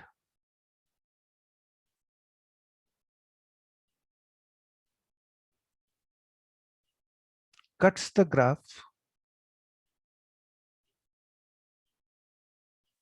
in two parts। Generally tangent जो होता है वो टच करता हुआ जाता है, लेकिन इन्फ्लेक्शन पॉइंट पे जब टेंजेंट बनती है बच्चों, तो वो ग्राफ को दो टुकड़ों में काटती हुई जाती है ऐसे। This is the tangent to the curve at point of inflection. मतलब जैसे अगर आप पॉइंट पी पे टेंजेंट बनाएंगे तो हो सकता है वो टेंजेंट जो है वो हॉरिजॉन्टल नहीं बनेगी, तो कम से कम कुछ इस तरह से बनी होगी, हो सकता है ऐसी बनी हो। पी पॉइंट पे टेंजेंट ऐसा होगा, दिस इज टेंजेंट।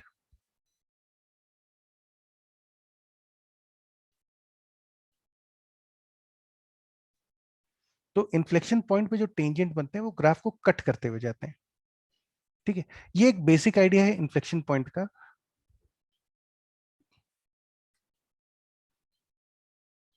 नहीं बेटा, टेंजेंट ही होती है वो, टेंजेंट की डेफिनेशन आप लोगों ने जो पढ़ रखी है, जो टच करती है वो थोड़ा सा मैथमेटिकली इनकरेक्ट है। टच करने का मतलब क्या होता है वो आप मैथमेटिकली कैसे बताओगे किसी को?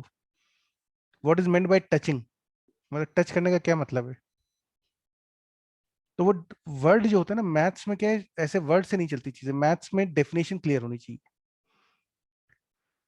हाँ एक चीज बच्चों और ध्यान रखिएगा कि, या चलो उस पर नहीं जाते, वो फिर बाद में डिटेल में देखेंगे। ये बच्चों एक बेसिक आइडिया है about the point of inflection.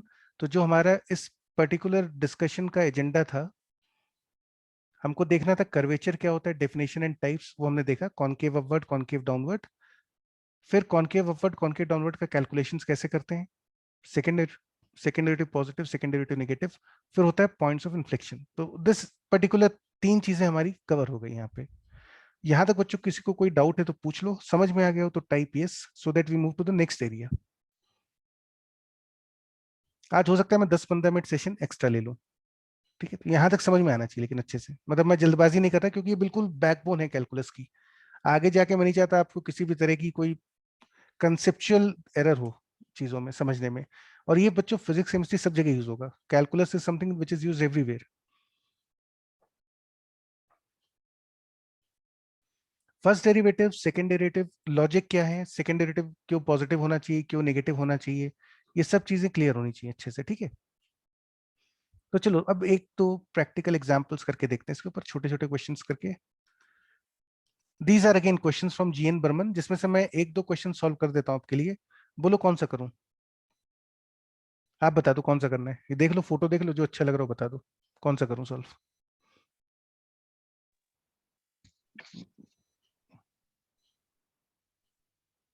मेरी मर्जी, तो चलो फिर मेरी मर्जी, तो मैं पहले वाला कर देता हूँ, ठीक है? I am solving this question number 1287।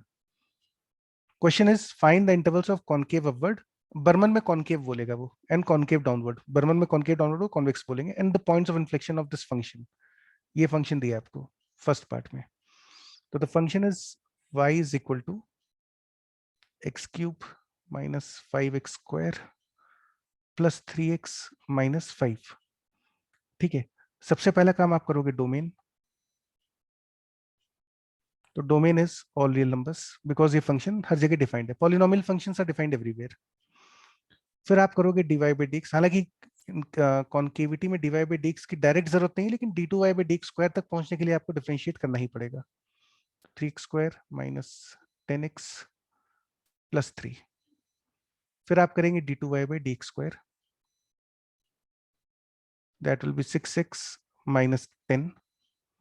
और फिर आप इसकी साइन स्कीम चेक करेंगे, 5/3, 5/3 से आगे ये बनेगा पॉजिटिव, 5/3 से पहले नेगेटिव। तो इसका मतलब हुआ the function is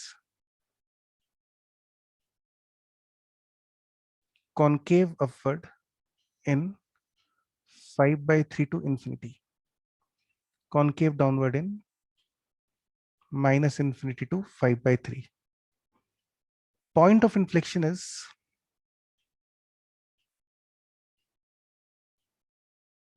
at x is equal to 5/3, है ना? यहाँ पे आप देख रहे हो सेकंड डेरिवेटिव 0 आ रहा है। हॉलो सर्कल वाले मत ले लेना, सॉलिड सर्कल वाले। f66 का जब साइन स्कीम चेक करो तो सॉलिड सर्कल वाले जो होंगे वो इन्फ्लेक्शन होंगे।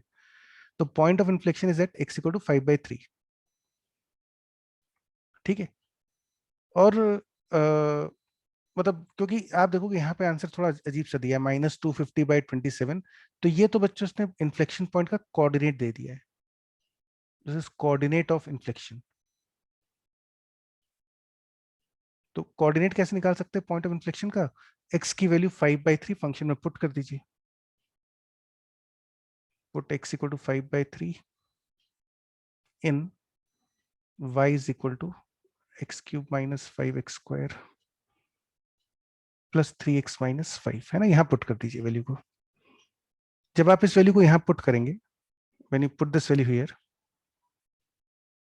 therefore the value of y becomes -250/27। Calculation कर लेना, मतलब यहाँ पुट ही करना है वैल्यू को, सिंप्लीफाई करके आ जाएगा। therefore the coordinate of point of inflection is 5/3, x coordinate हो गया, y कोऑर्डिनेट हो गया -250/27। और सबसे जरूरी चीज बच्चों, जो पॉइंट ऑफ इन्फ्लेक्शन होता है उसके अबाउट कॉन्केविटी चेंज होनी चाहिए,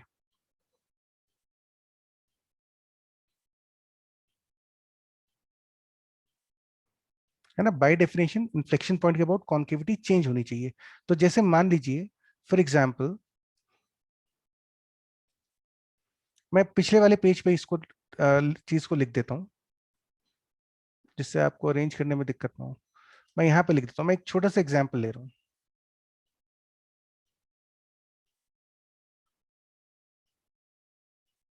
example, given the sign scheme of f double dash x, find the points of inflection। इसमें से बच्चों पॉइंट्स ऑफ इन्फ्लेक्शन बताने हैं। तो मैं एक साइन स्कीम बना के दिखा रहा हूं आपको। मैंने कुछ भी फंक्शन दिया होगा, मैंने उसको डिफरेंशिएट करा, फिर सेकेंड डेरिवेटिव निकाला, और मेरे पास कुछ पॉइंट्स आ गए -2, -1, 3, 6।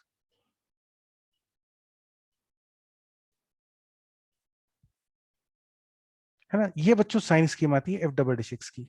तो आपको बताना है कि इनमें से पॉइंट ऑफ इन्फ्लेक्शन कौन कौन से होंगे। Think about this carefully, type the answer in the chat box. बहुत सोच के बताइएगा। ये एफ डबल डैश एक्स की साइन स्कीम है। Out of this 4 points which are actually the points of inflection. Second derivative zero सब जगह हो रहा है, पांचों जगह पे सेकेंड डेरिवेटिव इज जीरो, लेकिन पॉइंट ऑफ इन्फ्लेक्शन किसको बोलेंगे?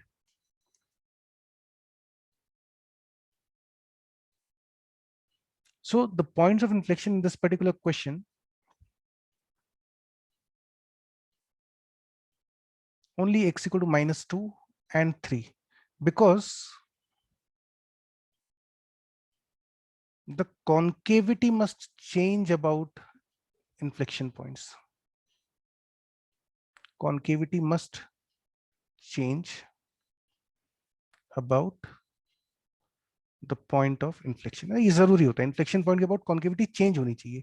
तो हम देख सकते हैं कि यहाँ पे -2 के अबाउट साइन स्कीम चेंज हो रही है, प्लस से माइनस हो गया। 3 के अबाउट कॉन्केविटी चेंज हो रही है, माइनस से प्लस हो गया। तो -2 and 3 are point of inflection. -1 और 6 की कोई वैल्यू नहीं है, मतलब ये इन्फ्लेक्शन पॉइंट्स नहीं है। तो ये जो डेफिनेशन है मैंने जो आपको लिखवाई थी, mathematically this definition is now not perfect. Second derivative zero होना इन्फ्लेक्शन नहीं है, सेकेंड डेरिवेटिव जीरो होना चाहिए, and also the concavity must change about inflection.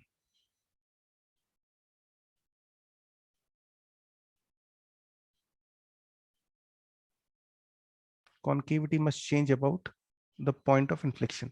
अगर सेकेंड डेरिवेटिव जीरो हो गया और इन्फ्लेक्शन पॉइंट के अबाउट उस पॉइंट के अबाउट कॉन्केविटी नहीं चेंज हो रही, तो फिर mathematically that is not the point of inflection. सिर्फ सेकेंड डेरिवेटिव जीरो होना सफिशिएंट नहीं है, सेकेंड डेरिवेटिव जीरो होना चाहिए और कॉन्केविटी भी चेंज होनी चाहिए उस पॉइंट के अबाउट, तो हम बोलते हैं कि भाई ये पॉइंट ऑफ इन्फ्लेक्शन होगा।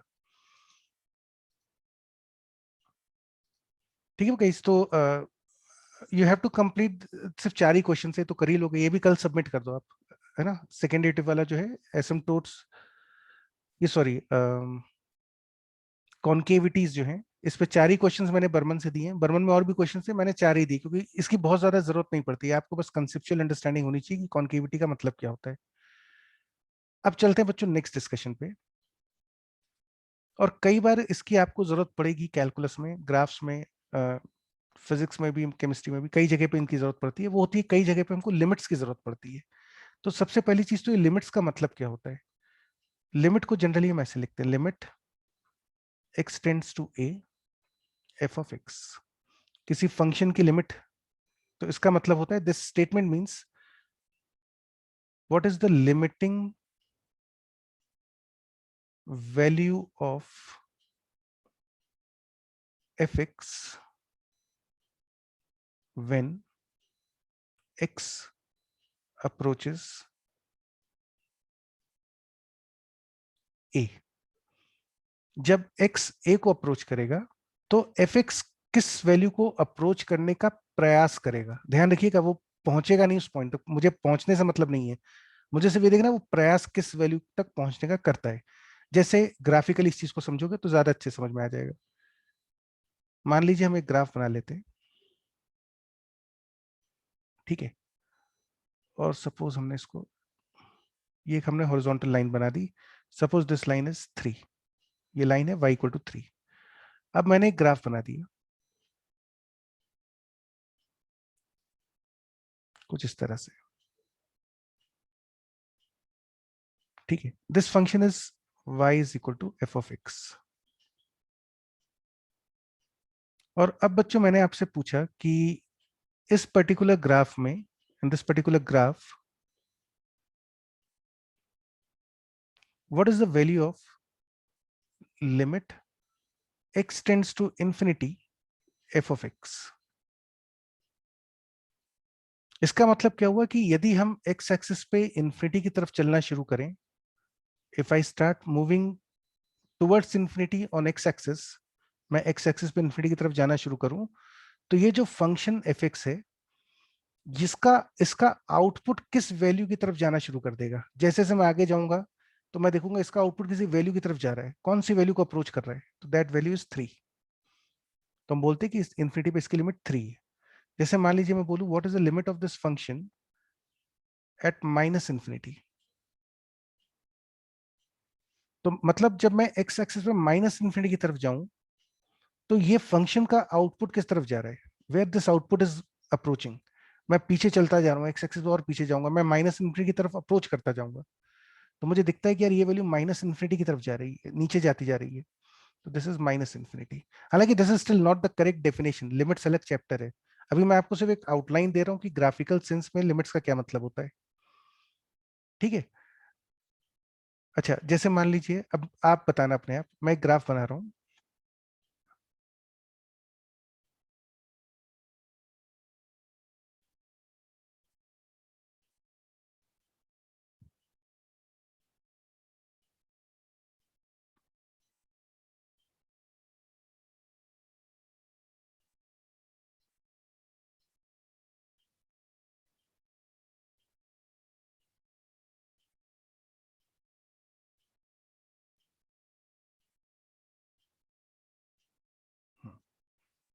तो ये बच्चों हमने ग्राफ बना दिया ना, this is the graph of the function y equal to F x, and my questions are, पहले तीनों क्वेश्चंस मैं लिख लूं फिर आप एक साथ आंसर टाइप कर देना। What is the value of limit x tends to 0 minus f of x,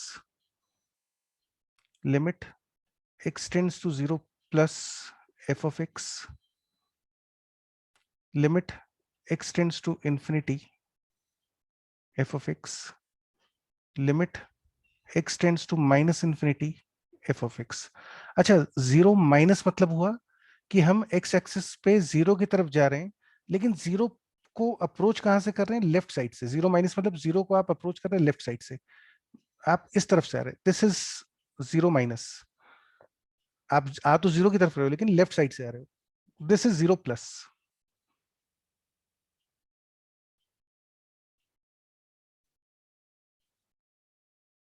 infinity की जगह आप आई एन एफ लिख देना, कोई दिक्कत नहीं है। Instead of infinity you can write I N F or you can simply write I, वो सिर्फ समझने के लिए कर रहा हूं मैं।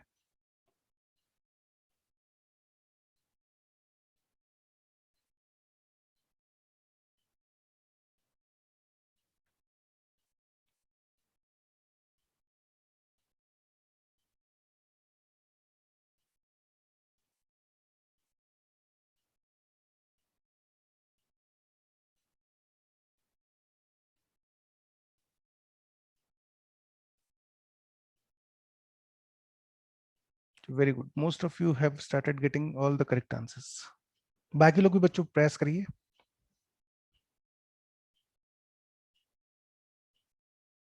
ये अभी लिमिट्स नहीं पढ़ रहे हैं ना, लिमिट्स फिर से अलग चैप्टर है। अभी आप देख रहे हो मैं बहुत डिटेल में चैप्टर इसलिए उठा रहा हूँ क्योंकि आगे जाके बहुत सारी चीजें जो हैं उनमें हम टाइम खराब नहीं करेंगे, फिर वो आपको बेसिक चीजें ऑलरेडी फंक्शंस में कवर हो चुकी होंगी। तो मैं आंसर लिख रहा हूँ। जब आप बच्चों जीरो माइनस पे आओगे, जब आप एक्स एक्सिस पे जीरो की तरफ लेफ्ट साइड से आओगे, तो आपको ये लेफ्ट साइड वाला ग्राफ दिख रहा होगा, है ना, ये वाला पोर्शन ग्राफ का, ये वाली ब्रांच दिख रही होगी। आप लेफ्ट साइड से आएंगे आपको ये ब्रांच दिखती रहेगी, और ये ब्रांच आपको कौन सी वैल्यू की तरफ लेके जाएगी, इन्फिनिटी। अगर आप जीरो को राइट साइड से अप्रोच करेंगे, जीरो प्लस मतलब आप राइट साइड से एक्स एक्सिस की तरफ आ रहे हो, जीरो की तरफ, you are approaching zero from right side of x axis, तो जब आप ऊपर नीचे देखेंगे तो आपको ये वाला ग्राफ की ब्रांच दिख रही होगी, ये वाली ब्रांच दिखेगी राइट साइड से आते समय। ये वाली ब्रांच आपको किस तरफ लेके जा रही है, जैसे जैसे आप जीरो की तरफ जाओगे ये भी जीरो की तरफ आ रही होगी, दिस इज जीरो। इन्फिनिटी पे लिमिट देखें तो जैसे जैसे आप एक्स एक्सिस पे इन्फिनिटी की तरफ जा रहे हैं, तो आपको ये वाला ग्राफ दिख रहा है नीचे, ये ग्राफ की वैल्यू किधर जा रही है, this is approaching -3 and this is also approaching -3। ठीक है। तो ये तो बच्चों नोशन हो गया ग्राफ से।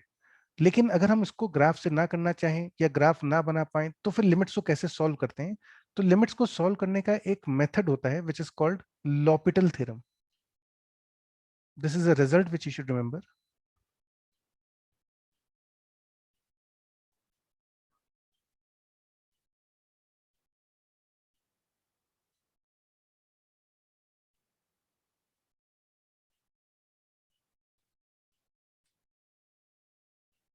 हाँ अनीश, ये लिमिट का मतलब इक्वल हो भी सकता है और जरूरी नहीं कि इक्वल हो. जैसे फॉर एग्जांपल यदि आप इस ऊपर वाले फंक्शन में बच्चों देखेंगे तो यहाँ पे the value of F of zero is 3. F of zero पे वैल्यू 3 आ रही है ना, ये वैल्यू 3 है.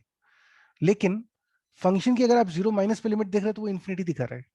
तो लिमिट की वैल्यू फंक्शन की वैल्यू से अलग हो सकती है. लिमिट की वैल्यू फंक्शन की वैल्यू से अलग हो सकती है ना, कोई ऐसा जरूरी नहीं कि वो बराबर ही होंगी. मतलब इसको आप ऐसा सोच लीजिए कि limit x tends to a, f of x is not equal to f of a in general. कोई जरूरी नहीं कि ये दोनों इक्वल हो. कुछ केसेस में होती भी है, ऐसा नहीं कभी नहीं होती इक्वल, कुछ केसेस में हो जाती है, लेकिन इन जनरल ये अलग कंसेप्ट है. और इसीलिए हम इसको अलग चैप्टर की तरह पढ़ते भी हैं, वरना तो फंक्शन में हो ही जाता. एफ ऑफ ए तो फंक्शन में कवर हो ही गया. तो बच्चों अब अगली चीज हम पढ़ रहे हैं लॉपिटल थ्योरम. इसका प्रोनाउंसिएशन देख लेना, गंवारों की तरह मत बोलना. एल हॉस्पिटल है ना, वो मत करना यार प्लीज. मतलब यू शुड साउंड एजुकेटेड. तो एल एच ओ एक साथ बोलते हैं लॉ, और एस साइलेंट है. लॉपिटल्स रूल. तो लॉपिटल्स रूल क्या कहता है कि if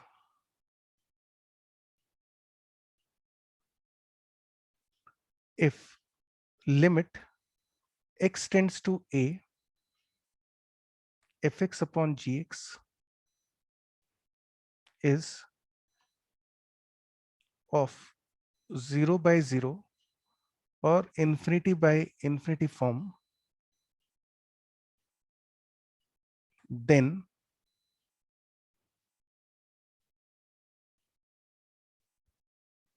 limit x tends to a, fx upon gx. भैया अभी मुझे ये सब अनीश इनडिटर्मिनेट फॉर्म वगैरह आते नहीं, मैं तो मतलब मूर्ख आदमी हूँ बिल्कुल. मुझे इतनी मैथ्स आती तो दिक्कत ही क्या थी फिर. तो I do not know indeterminate form क्या होता है. मैं तो ये कह रहा हूँ कि अगर 0 by 0 आएगा लिमिट डालने पे, limit x tends to a f x upon g x will be equal to limit x tends to a f dash x upon g dash x. तो बच्चों ये जो स्टेटमेंट लिखा हुआ है this is लॉपिटल्स rule.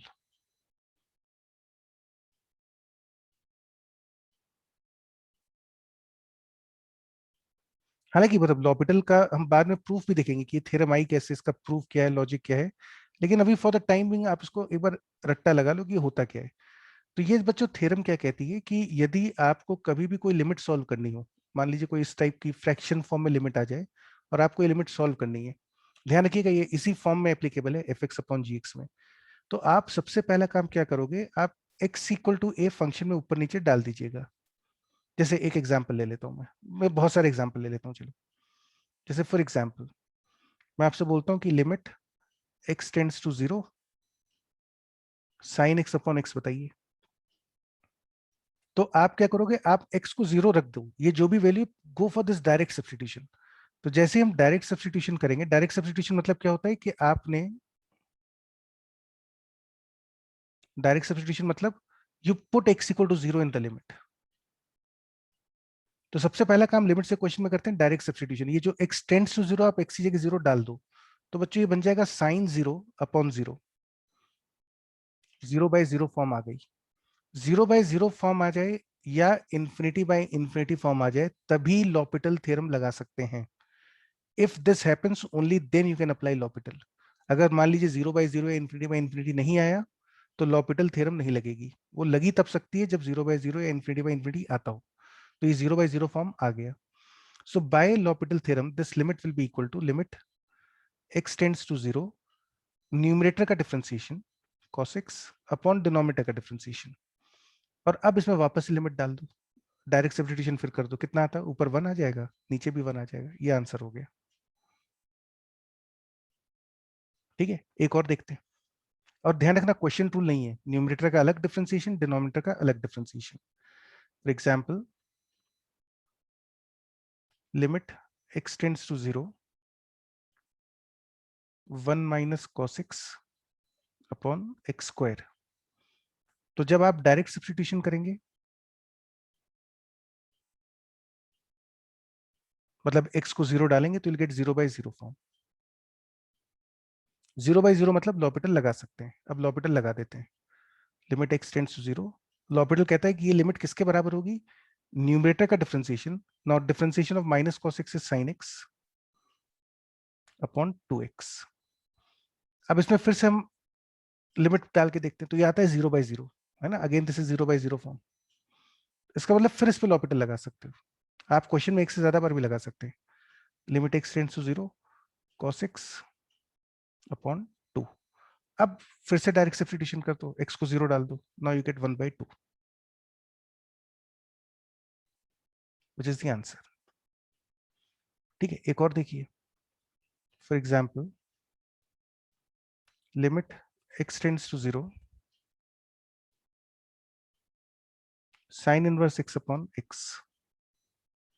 Direct substitution आपको देगा sin inverse 0 upon 0 यानी 0/0 फॉर्म। सो लॉपिटल लगा सकते हैं, this will be equal to limit x tends to 0।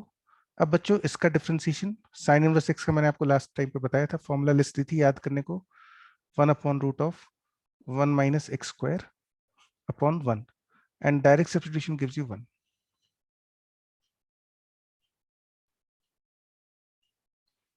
कई बार 0/0 फॉर्म नहीं बनेगी, जैसे मान लेते हैं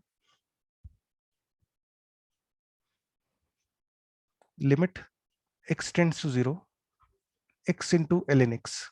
अब आप इसमें यदि डायरेक्ट सब्स्टिट्यूशन बच्चों करेंगे तो log x की वैल्यू ऐसे होती है, log x का ग्राफ ऐसा होता है ना, ln x का ग्राफ ऐसा होगा। तो जब आप जीरो वैल्यू डालेंगे इसमें तो log 0 की वैल्यू आप देखो कितनी जा रही है, this is approaching minus infinity. तो डायरेक्ट सब्स्टिट्यूशन आपको दे रहा है 0 इंटू इन्फिनिटी फॉर्म, मतलब माइनस लगा लो उससे कोई फर्क नहीं पड़ता। तो है ना, 0 इंटू इन्फिनिटी फॉर्म आ रही है। 0 इंटू इन्फिनिटी फॉर्म में लॉपिटल नहीं लग सकता। क्यों नहीं लग सकता, क्योंकि भाई लॉपिटल का तो नियम है 0/0 होगा तो लगाओ, या इन्फिनिटी बाई इन्फिनिटी हो तो लगाओ। 0 0 इंटू इन्फिनिटी में लॉपिटल नहीं लगा सकते। बेटा माइनस इन्फिनिटी आ रहा था ना, 0 पे लॉग की वैल्यू माइनस इन्फिनिटी आएगी, तो it is 0 into minus infinity, तो माइनस बाहर निकाल दिया। तो ये लॉपिटल है ना, तो लॉपिटल तो बच्चों नहीं लगेगा, तो फिर क्या करोगे। तो अब देखो मैं इस पे जबरदस्ती लॉपिटल लगाना चाहूं तो क्या करता हूं, लुक एट दिस केयरफुली। इसको ऐसा लिख ले। अब क्या हुआ, जब आप x को 0 अप्रोच करवाएंगे तो numerator becomes minus infinity, denominator becomes 1 upon 0 is infinity. तो ये तो लॉपिटल के लिए ठीक है फॉर्म।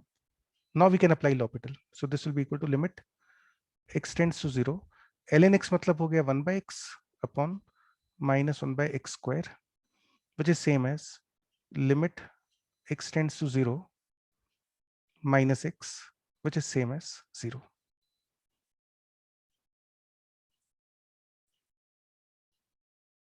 ठीक है, चलो बच्चों अब अपने आप बताना है आपको। लेट्स सी कितने लोग बता पाते हो। Just type the answer in the chat box, what is the value of limit x tends to infinity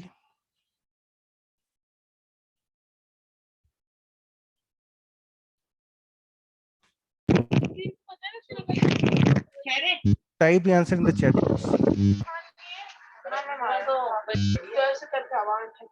अबे तू चुप बे, तावर ताव नहीं देख रहा भाई।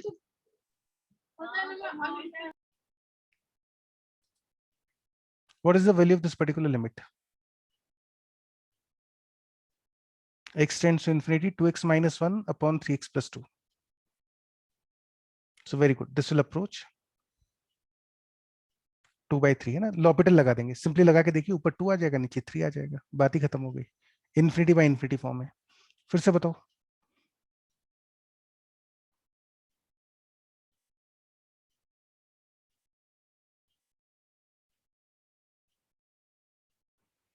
Type the answer in the chat box. Speed बच्चों तेज रखो। Limit x tends to 0 a to the power x minus 1 upon x।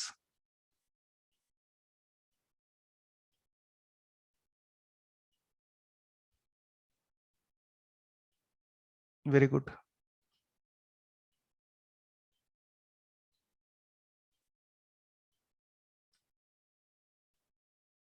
अरे बेटा वैल्यू भी तो पुट करो, x को तो 0 रखोगे ना आप। आंसर x के टर्म्स में कैसे आ सकता है? हाँ वो मतलब डायरेक्ट सब्स्टिट्यूशन भी तो करना है लास्ट में। So by applying, this is 0 by 0 form. So by applying L'Hopital, we get limit x tends to 0, e to the power x का differentiation e to the power x upon 1, and now again put x equal to 0, तो you get 1। चलो एक last और करके देखते हैं, फिर हम आगे चलेंगे।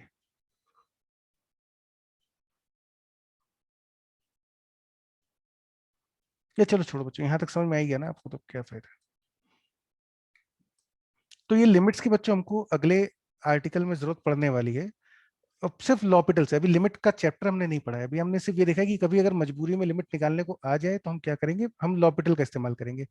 लॉपिटल डायरेक्ट यूज हो जाए तो अच्छी बात है, डायरेक्ट यूज हो जाए तो बहुत अच्छी बात है। नहीं तो अगर 0 by 0 फॉर्म नहीं है, जैसे यहाँ पे नहीं थी, तो फिर हमको इसको 0 by 0 या इन्फिनिटी बाई इन्फिनिटी में कन्वर्ट करना पड़ेगा, थोड़ा सा मैनिपुलेट करना पड़ता है, और फिर आप वापस से लॉपिटल लगा सकते हैं। तो now we look at the definition of asymptotes. Asymptotes क्या होते हैं ये हम पहले देख चुके हैं, और अगर आपको याद हो तो मैंने आपको शायद लिखवाया भी हुआ है कि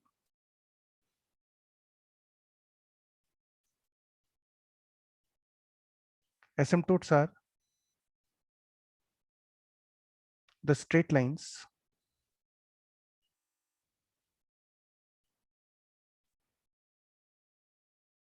that touch a curve at infinity और माइनस इन्फिनिटी, है ना बच्चों। ये हम पहले देख चुके हैं कि कोई भी लाइन जो कर्व को इन्फिनिटी या माइनस इन्फिनिटी पे टच करे वो एसिम्पटोट कहलाती है। और एसिम्पटोट जो होते हैं they can be horizontal, vertical और इंक्लाइंड, है ना। तीन तरह के एसिम्पटोट्स हो सकते हैं। तो अब ये हम सीखेंगे कि कोई भी फंक्शन अगर आपको दिया जाए तो उसके हॉरिजॉन्टल और वर्टिकल एसिम्पटोट्स कैसे निकाल सकते हैं, है ना। We are only interested in अभी फॉर द टाइम बिंग कि हॉरिजॉन्टल एसिम्पटोट्स कैसे निकालते हैं और वर्टिकल कैसे निकालते हैं, ये दोनों हम देखेंगे अभी। इंक्लाइंड वाले थोड़े समय बाद सीख पाएंगे, क्योंकि उसके लिए थोड़ी सी और नॉलेज की जरूरत होती है। तो बच्चों देखो एसिम्पटोट्स कैसे कैलकुलेट हो सकते हैं, इसका बहुत सिंपल सा अप्रोच होता है। एंड द अप्रोच इज कि आप क्या करोगे, जो भी फंक्शन दिया हुआ है आपको, यदि y equal to F x के हॉरिजॉन्टल एसिम्पटोट्स कैलकुलेट करने हैं, तो what you should do is you should calculate two limits. Calculate limit x tends to infinity f of x, आप इंफिनिटी पे लिमिट निकाल लीजिए फंक्शन की, और एक माइनस इंफिनिटी पे निकाल लीजिए, ठीक है। अब ये लॉजिकल बात है कि वो इंफिनिटी और माइनस इंफिनिटी डोमेन में होने चाहिए। ऐसा हो सकता है कि फंक्शन सिर्फ ग्रेटर देन जीरो पे डिफाइंड हो, तो ग्रेटर देन जीरो पे डिफाइंड है तो फिर ये वाली लिमिट नहीं निकालना, जरूरत ही नहीं है। तो वो डिपेंड करता है डोमेन के ऊपर कि कौन सी वाली लिमिट पे फंक्शन डिफाइंड हो सकता है दोनों पे ही हो सकता है किसी एक पे, हो सकता है किसी पे ना हो। जरूरी नहीं रहता कि हर फंक्शन जो है वो इन्फिनिटी पे डिफाइंड हो गई। जैसे साइन इनवर्स एक्स, अब साइन इनवर्स एक्स को अगर आप देखेंगे तो वो -1 से लेके 1 तक ही डिफाइंड है, उसकी डोमेन है -1 to 1। उसमें इंफिनिटी पे या माइनस इंफिनिटी पे ग्राफ ही नहीं होगा, लिमिट निकालने का कोई सेंस नहीं होता। तो खैर जैसा भी है, आप इंफिनिटी पे लिमिट निकालिए और माइनस इंफिनिटी पे लिमिट निकालिए, दो ऑप्शन है, या तो ये लिमिट फाइनाइट आएगी या फिर इनफाइनाइट आएगी। इनफाइनाइट आ गई तो बात खत्म हो गई, यहाँ पे एसिम्पटोट ही नहीं होगा। अगर फाइनाइट आ गई तो फिर आप दूसरी लिमिट भी निकाल लीजिए, सपोज ये या तो फाइनाइट आएगी या इनफाइनाइट आएगी। इनफाइनाइट आ गई तो हटा दीजिए, फाइनाइट हो गई तो आपका काम चल जाएगा। Now look at this definition. if limit x tends to minus infinity y मतलब है fx, if limit x tends to minus infinity f of x is equal to k, हमने फंक्शन की लिमिट निकाली माइनस इंफिनिटी पे और वो limit k आ गई, और limit x tends to infinity y is equal to m, infinity पे भी लिमिट निकाली वो m आ गई, where k and m are finite numbers, k और m का फाइनाइट होना जरूरी है ना। Then the lines y equal to k and y equal to m are horizontal asymptotes. और इसका लॉजिक बहुत सिंपल है. अगर हम कोई भी ग्राफ बनाएं इस तरह से, सपोज ये वैल्यू है 0, ये वैल्यू है 2, और एक ग्राफ ऐसा आ रहा है, तो आपको दिख रहा है यहाँ पे कि ये जो लाइन है, डॉटेड लाइन है, y equal to 2, y equal to 2 is horizontal asymptote.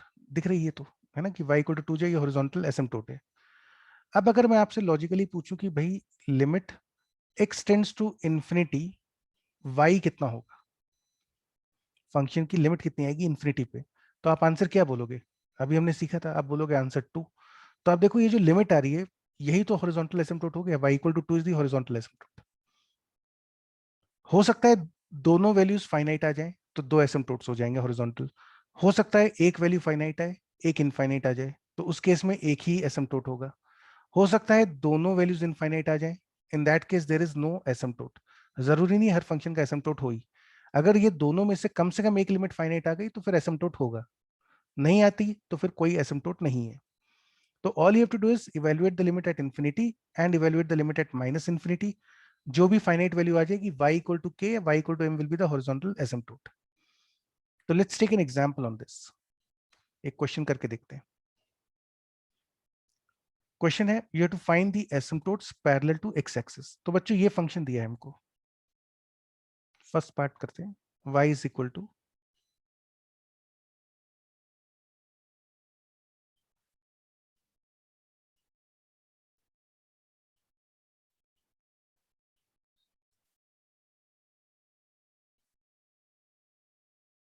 Graph asymptote होता है मतलब, Anish I couldn't get your question कि ग्राफ एसिम्प्टोट होता है.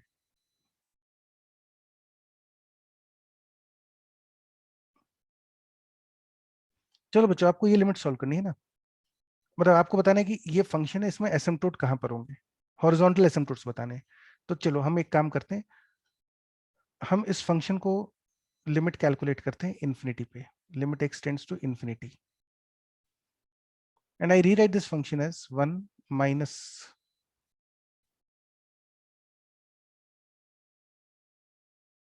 ये स्टेप बहुत ध्यान से देखना. मैंने क्या करा, e to the power minus x से ऊपर नीचे मल्टीप्लाई करा. We multiply the numerator and denominator with minus x.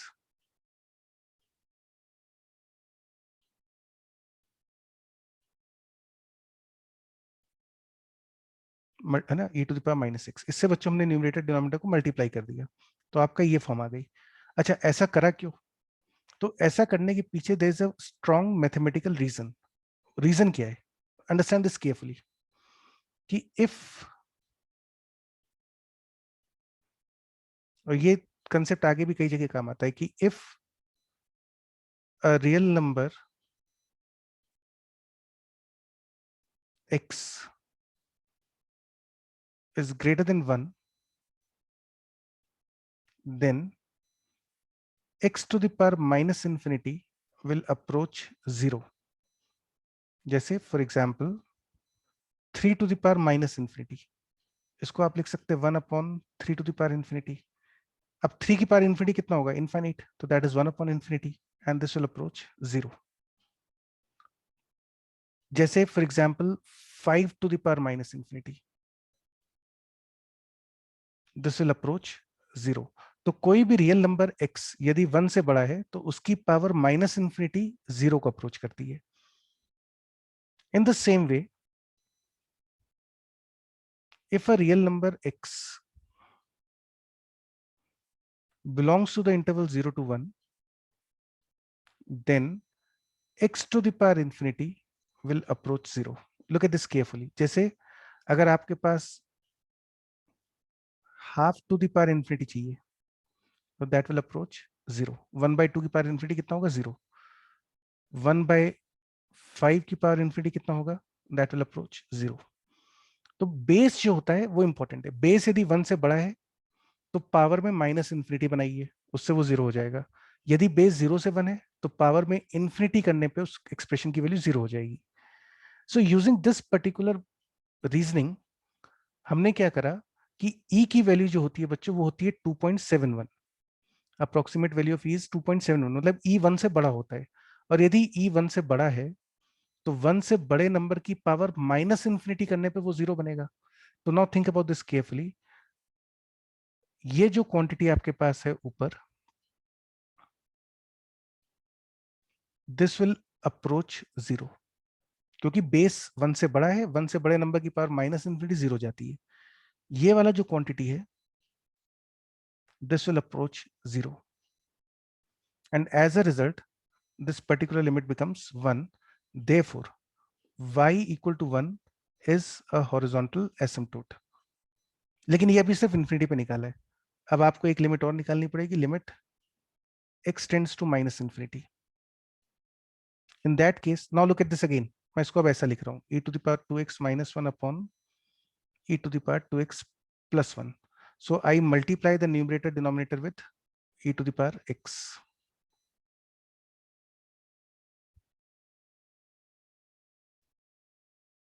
e to the power x से ऊपर नीचे मल्टीप्लाई कर दिया।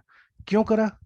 वही सेम लॉजिक, क्योंकि e की वैल्यू 1 से बड़ी होती है, the value of e is greater then 1। ठीक है, कोई भी नंबर यदि 1 से बड़ा है तो उसकी power minus infinity will approach zero. तो again if you look at this expression, this will approach zero. क्यों? बेस 1 से बड़ा है, पावर माइनस इंफिनिटी है, ध्यान रखिएगा लिमिट माइनस इंफिनिटी पे जा रही है। This will approach zero, and therefore the value of the limit becomes y is equal to minus 1. So this is also a horizontal asymptote. तो इस फंक्शन के बच्चों दो हॉरिजॉन्टल एसिम्पटोट्स हैं, एक है y इक्वल टू 1 और एक है y इक्वल टू -1। ठीक है, there are two asymptotes for this particular function.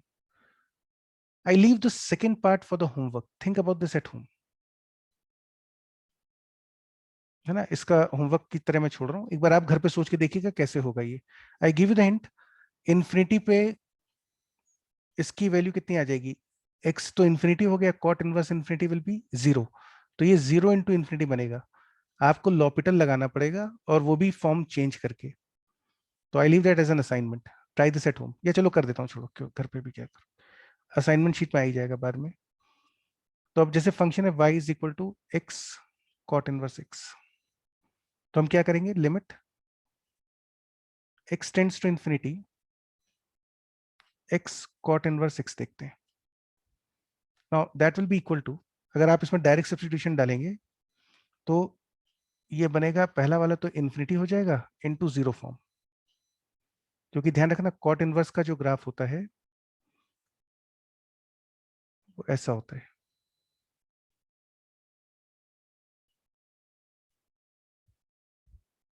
This is the graph of cot inverse x.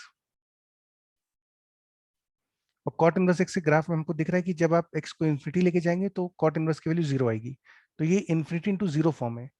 Infinity into zero पे बच्चों लॉपिटल नहीं लगा सकते, लॉपिटल के लिए हमको थोड़ा सा इसमें चालाकी करनी पड़ेगी। I rewrite this as cot inverse x upon 1/x। अब ध्यान से देखो, अब ये हो गया 0/0 फॉर्म। ठीक है, and now you can apply L'Hopital, so this will give you limit x tends to infinity, cot inverse का differentiation is -1 upon 1 plus x square upon -1/x square, which is same as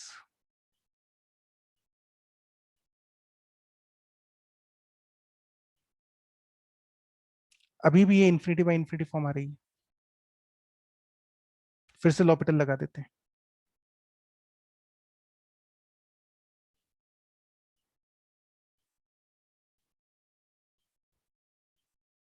This is a finite value, so therefore y equal to 1 is horizontal asymptote। लेकिन अभी हमने सिर्फ infinity पे check करा है, अब ऐसे माइनस इन्फिनिटी पे देखते हैं। Limit x tends to minus infinity x into cot inverse x। अब माइनस इन्फिनिटी पे बच्चों जब आप जाओगे तो ये जो x दिया हुआ है, this will approach minus infinity, cot inverse minus infinity will approach pi. pi into minus infinity, pi into minus infinity is obviously minus infinity. This is not a finite value. So therefore, no horizontal asymptote from x approaching minus infinity. यहां से कोई asymptote नहीं मिलेगा, ऊपर से तो मिल ही रहा है, यहां से नहीं है. So this is the horizontal asymptote. इस फंक्शन का जब ग्राफ बनाओगे तो y इक्वल टू 1 पे हॉरिजॉन्टल एसिम्पटोट आएगा. सिर्फ एक ही है. पिछली वाले में दोनों से लिमिट फाइनाइट आ गई थी, है ना, तो दो एसिम्पटोट्स हो गए थे. यहाँ पे एक से लिमिट इनफाइनाइट आ रही है. इनफाइनाइट वाली लिमिट में एसिम्पटोट नहीं होता. The definition is y and k, मतलब k and m must be finite numbers. जो लिमिट निकाली वो फाइनाइट होनी चाहिए. ये बच्चों बात थी हॉरिजॉन्टल एसिम्पटोट्स की. अब वर्टिकल एसिम्पटोट्स पे चलो. सर के एंड फाइनाइट होने चाहिए. k के एंड एम दोनों फाइनाइट होनी चाहिए, एक भी नहीं, जो भी फाइनाइट है भाई. जैसे आपने तो लिमिट निकाल ली दोनों में, एक लिमिट मान लो आ गई 1 और एक आ गई इनफाइनाइट, तो एक एसिम्पटोट तो हो जाएगा y इक्वल टू 1 और एक होगा y इक्वल टू इन्फिनिटी. लेकिन y इक्वल टू इन्फिनिटी तो कोई लाइन होती नहीं है, तो इसलिए उसको रिजेक्ट कर देंगे. तो y इक्वल टू 1 रखेगा. जो भी फाइनाइट है उसके करस्पॉन्डिंग एसिम्पटोट होगा, जिस जो इनफाइनाइट है उसके करस्पॉन्डिंग एसिम्पटोट नहीं होगा.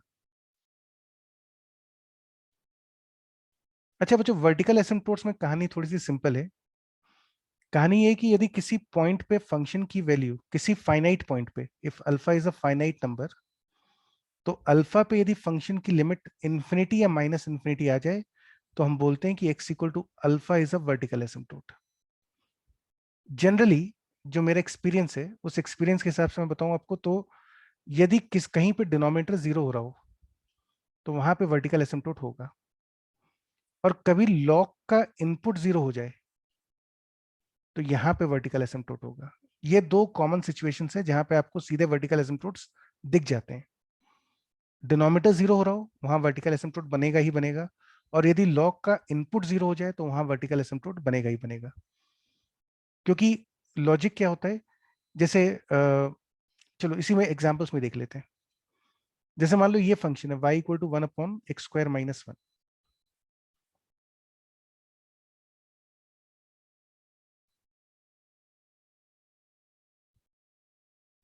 तो अब आप देखो इसमें डिनोमिनेटर की वैल्यू जीरो कब हो सकती है, ये एक्सप्रेशन इनफाइनाइट कब आ सकता है. Therefore x equal to 1 and x equal to minus 1 are vertical asymptotes. क्यों? क्योंकि limit x tends to 1, 1 upon x square minus 1 will approach infinity और माइनस इंफिनिटी जैसा भी आप लिखें, and limit x tends to minus 1 f of x, which is same as limit x tends to minus 1 1 upon x square minus 1, इसकी value भी minus infinity या plus infinity आ जाएगी. तो सिंपल लैंग्वेज में ऐसा याद रखो कि जहां डिनोमिनेटर जीरो हो रहा है वहां वर्टिकल एसिम्पटोट्स होते हैं.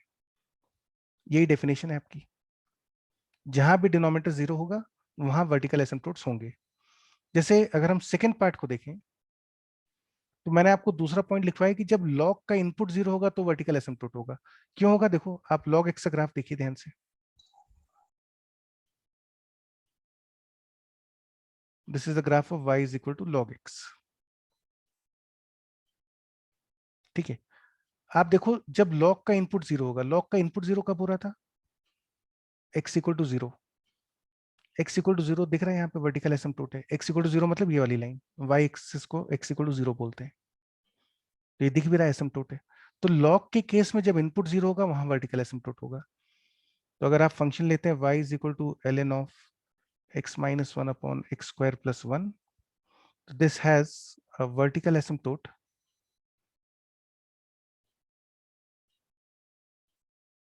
Eight x equal to 1. क्यों? क्योंकि x इक्वल टू 1 पे लॉग का इनपुट जीरो हो जाएगा.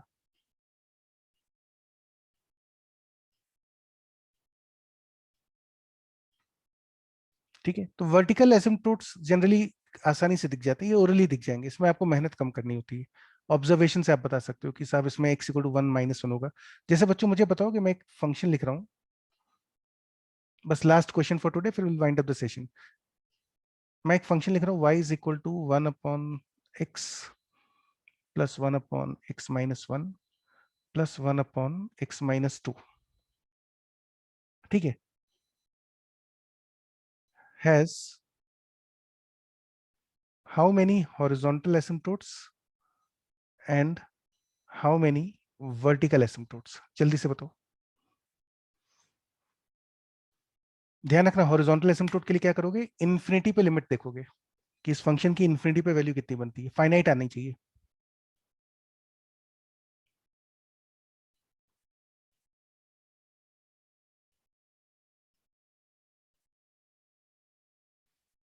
और वर्टिकल के लिए जहां जहां डिनोमिनेटर जीरो हो रहा है वहां वर्टिकल होंगे। तो just look at the answer carefully. Horizontal कितने हैं, वर्टिकल कितने हैं, दोनों बताने हैं आपको, है ना। एक से नहीं चलेगा, वर्टिकल तो दिख ही रहे हैं, वर्टिकल तो बहुत आसान है, ये तो सभी लोग बता दोगे कि इसमें 3 वर्टिकल, ये तो दिख ही रहा है यार, है ना। x इक्वल टू 0,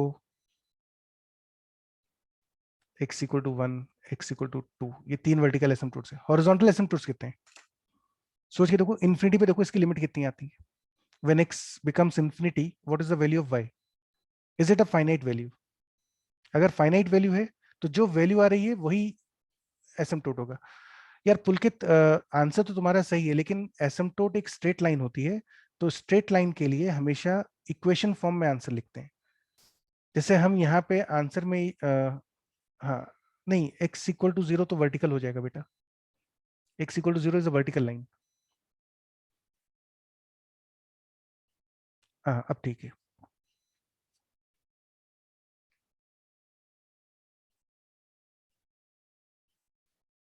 तो इवेंचुअली जब हम इस बच्चों फंक्शन की लिमिट निकालेंगे तो ये लिमिट जो आती है, this this has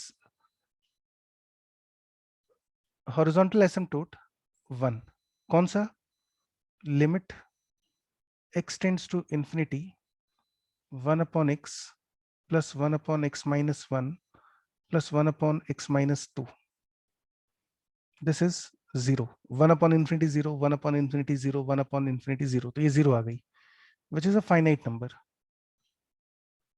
Therefore y equal to 0 is horizontal asymptote।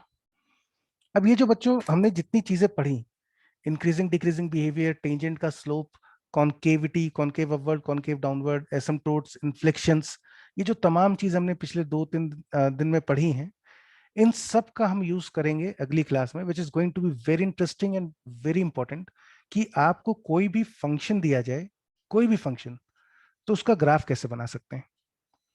Standard graphs हमें याद है, ट्रांसफॉर्मेशन हमको आते हैं करने, लेकिन ऑल टुगेदर जैसे मान लो मैं आपसे पूछूं कि भाई इसी फंक्शन का ग्राफ बनाओ, 1 upon x plus 1 upon x minus 1 plus 1 upon x minus 2 का ग्राफ बनाओ, तो अब हम ये सीखेंगे कि कोई भी फंक्शन दिया जाए तो उसका ग्राफ कैसे बना सकते हैं। ग्राफ बनाने से फायदे कितने हैं ये आप जानते हैं, आप रेंज कर निकाल सकते हो, आप इक्वेशन सॉल्व कर सकते हो, आप इंटीग्रेशंस की वैल्यू निकाल सकते हो, आप डिफरेंशिएबिलिटी चेक कर सकते हो। ये सब चीजें तो हम जानते हैं कि ये सब इतनी सारी चीजें तो हम ग्राफ देख के ही बता सकते हैं। तो नेक्स्ट सेशन में मंडे को या ट्यूसडे को जो भी आती है, will be completing this agenda. Make sure that you revise the notes thoroughly till this place, यहाँ तक के नोट्स अच्छे से पढ़ लीजिए। और जो मैंने काम दिया रखा है बर्मन का, वो कल शाम 5 बजे तक सबमिट करना है आपको, ट्रांसफॉर्मेशन का और बर्मन वाला काम, submitted by tomorrow evening 5 o'clock, otherwise I won't allow you for the class on Tuesday. ठीक है गाइस, तो चलो फिर take care and will meet on Tuesday.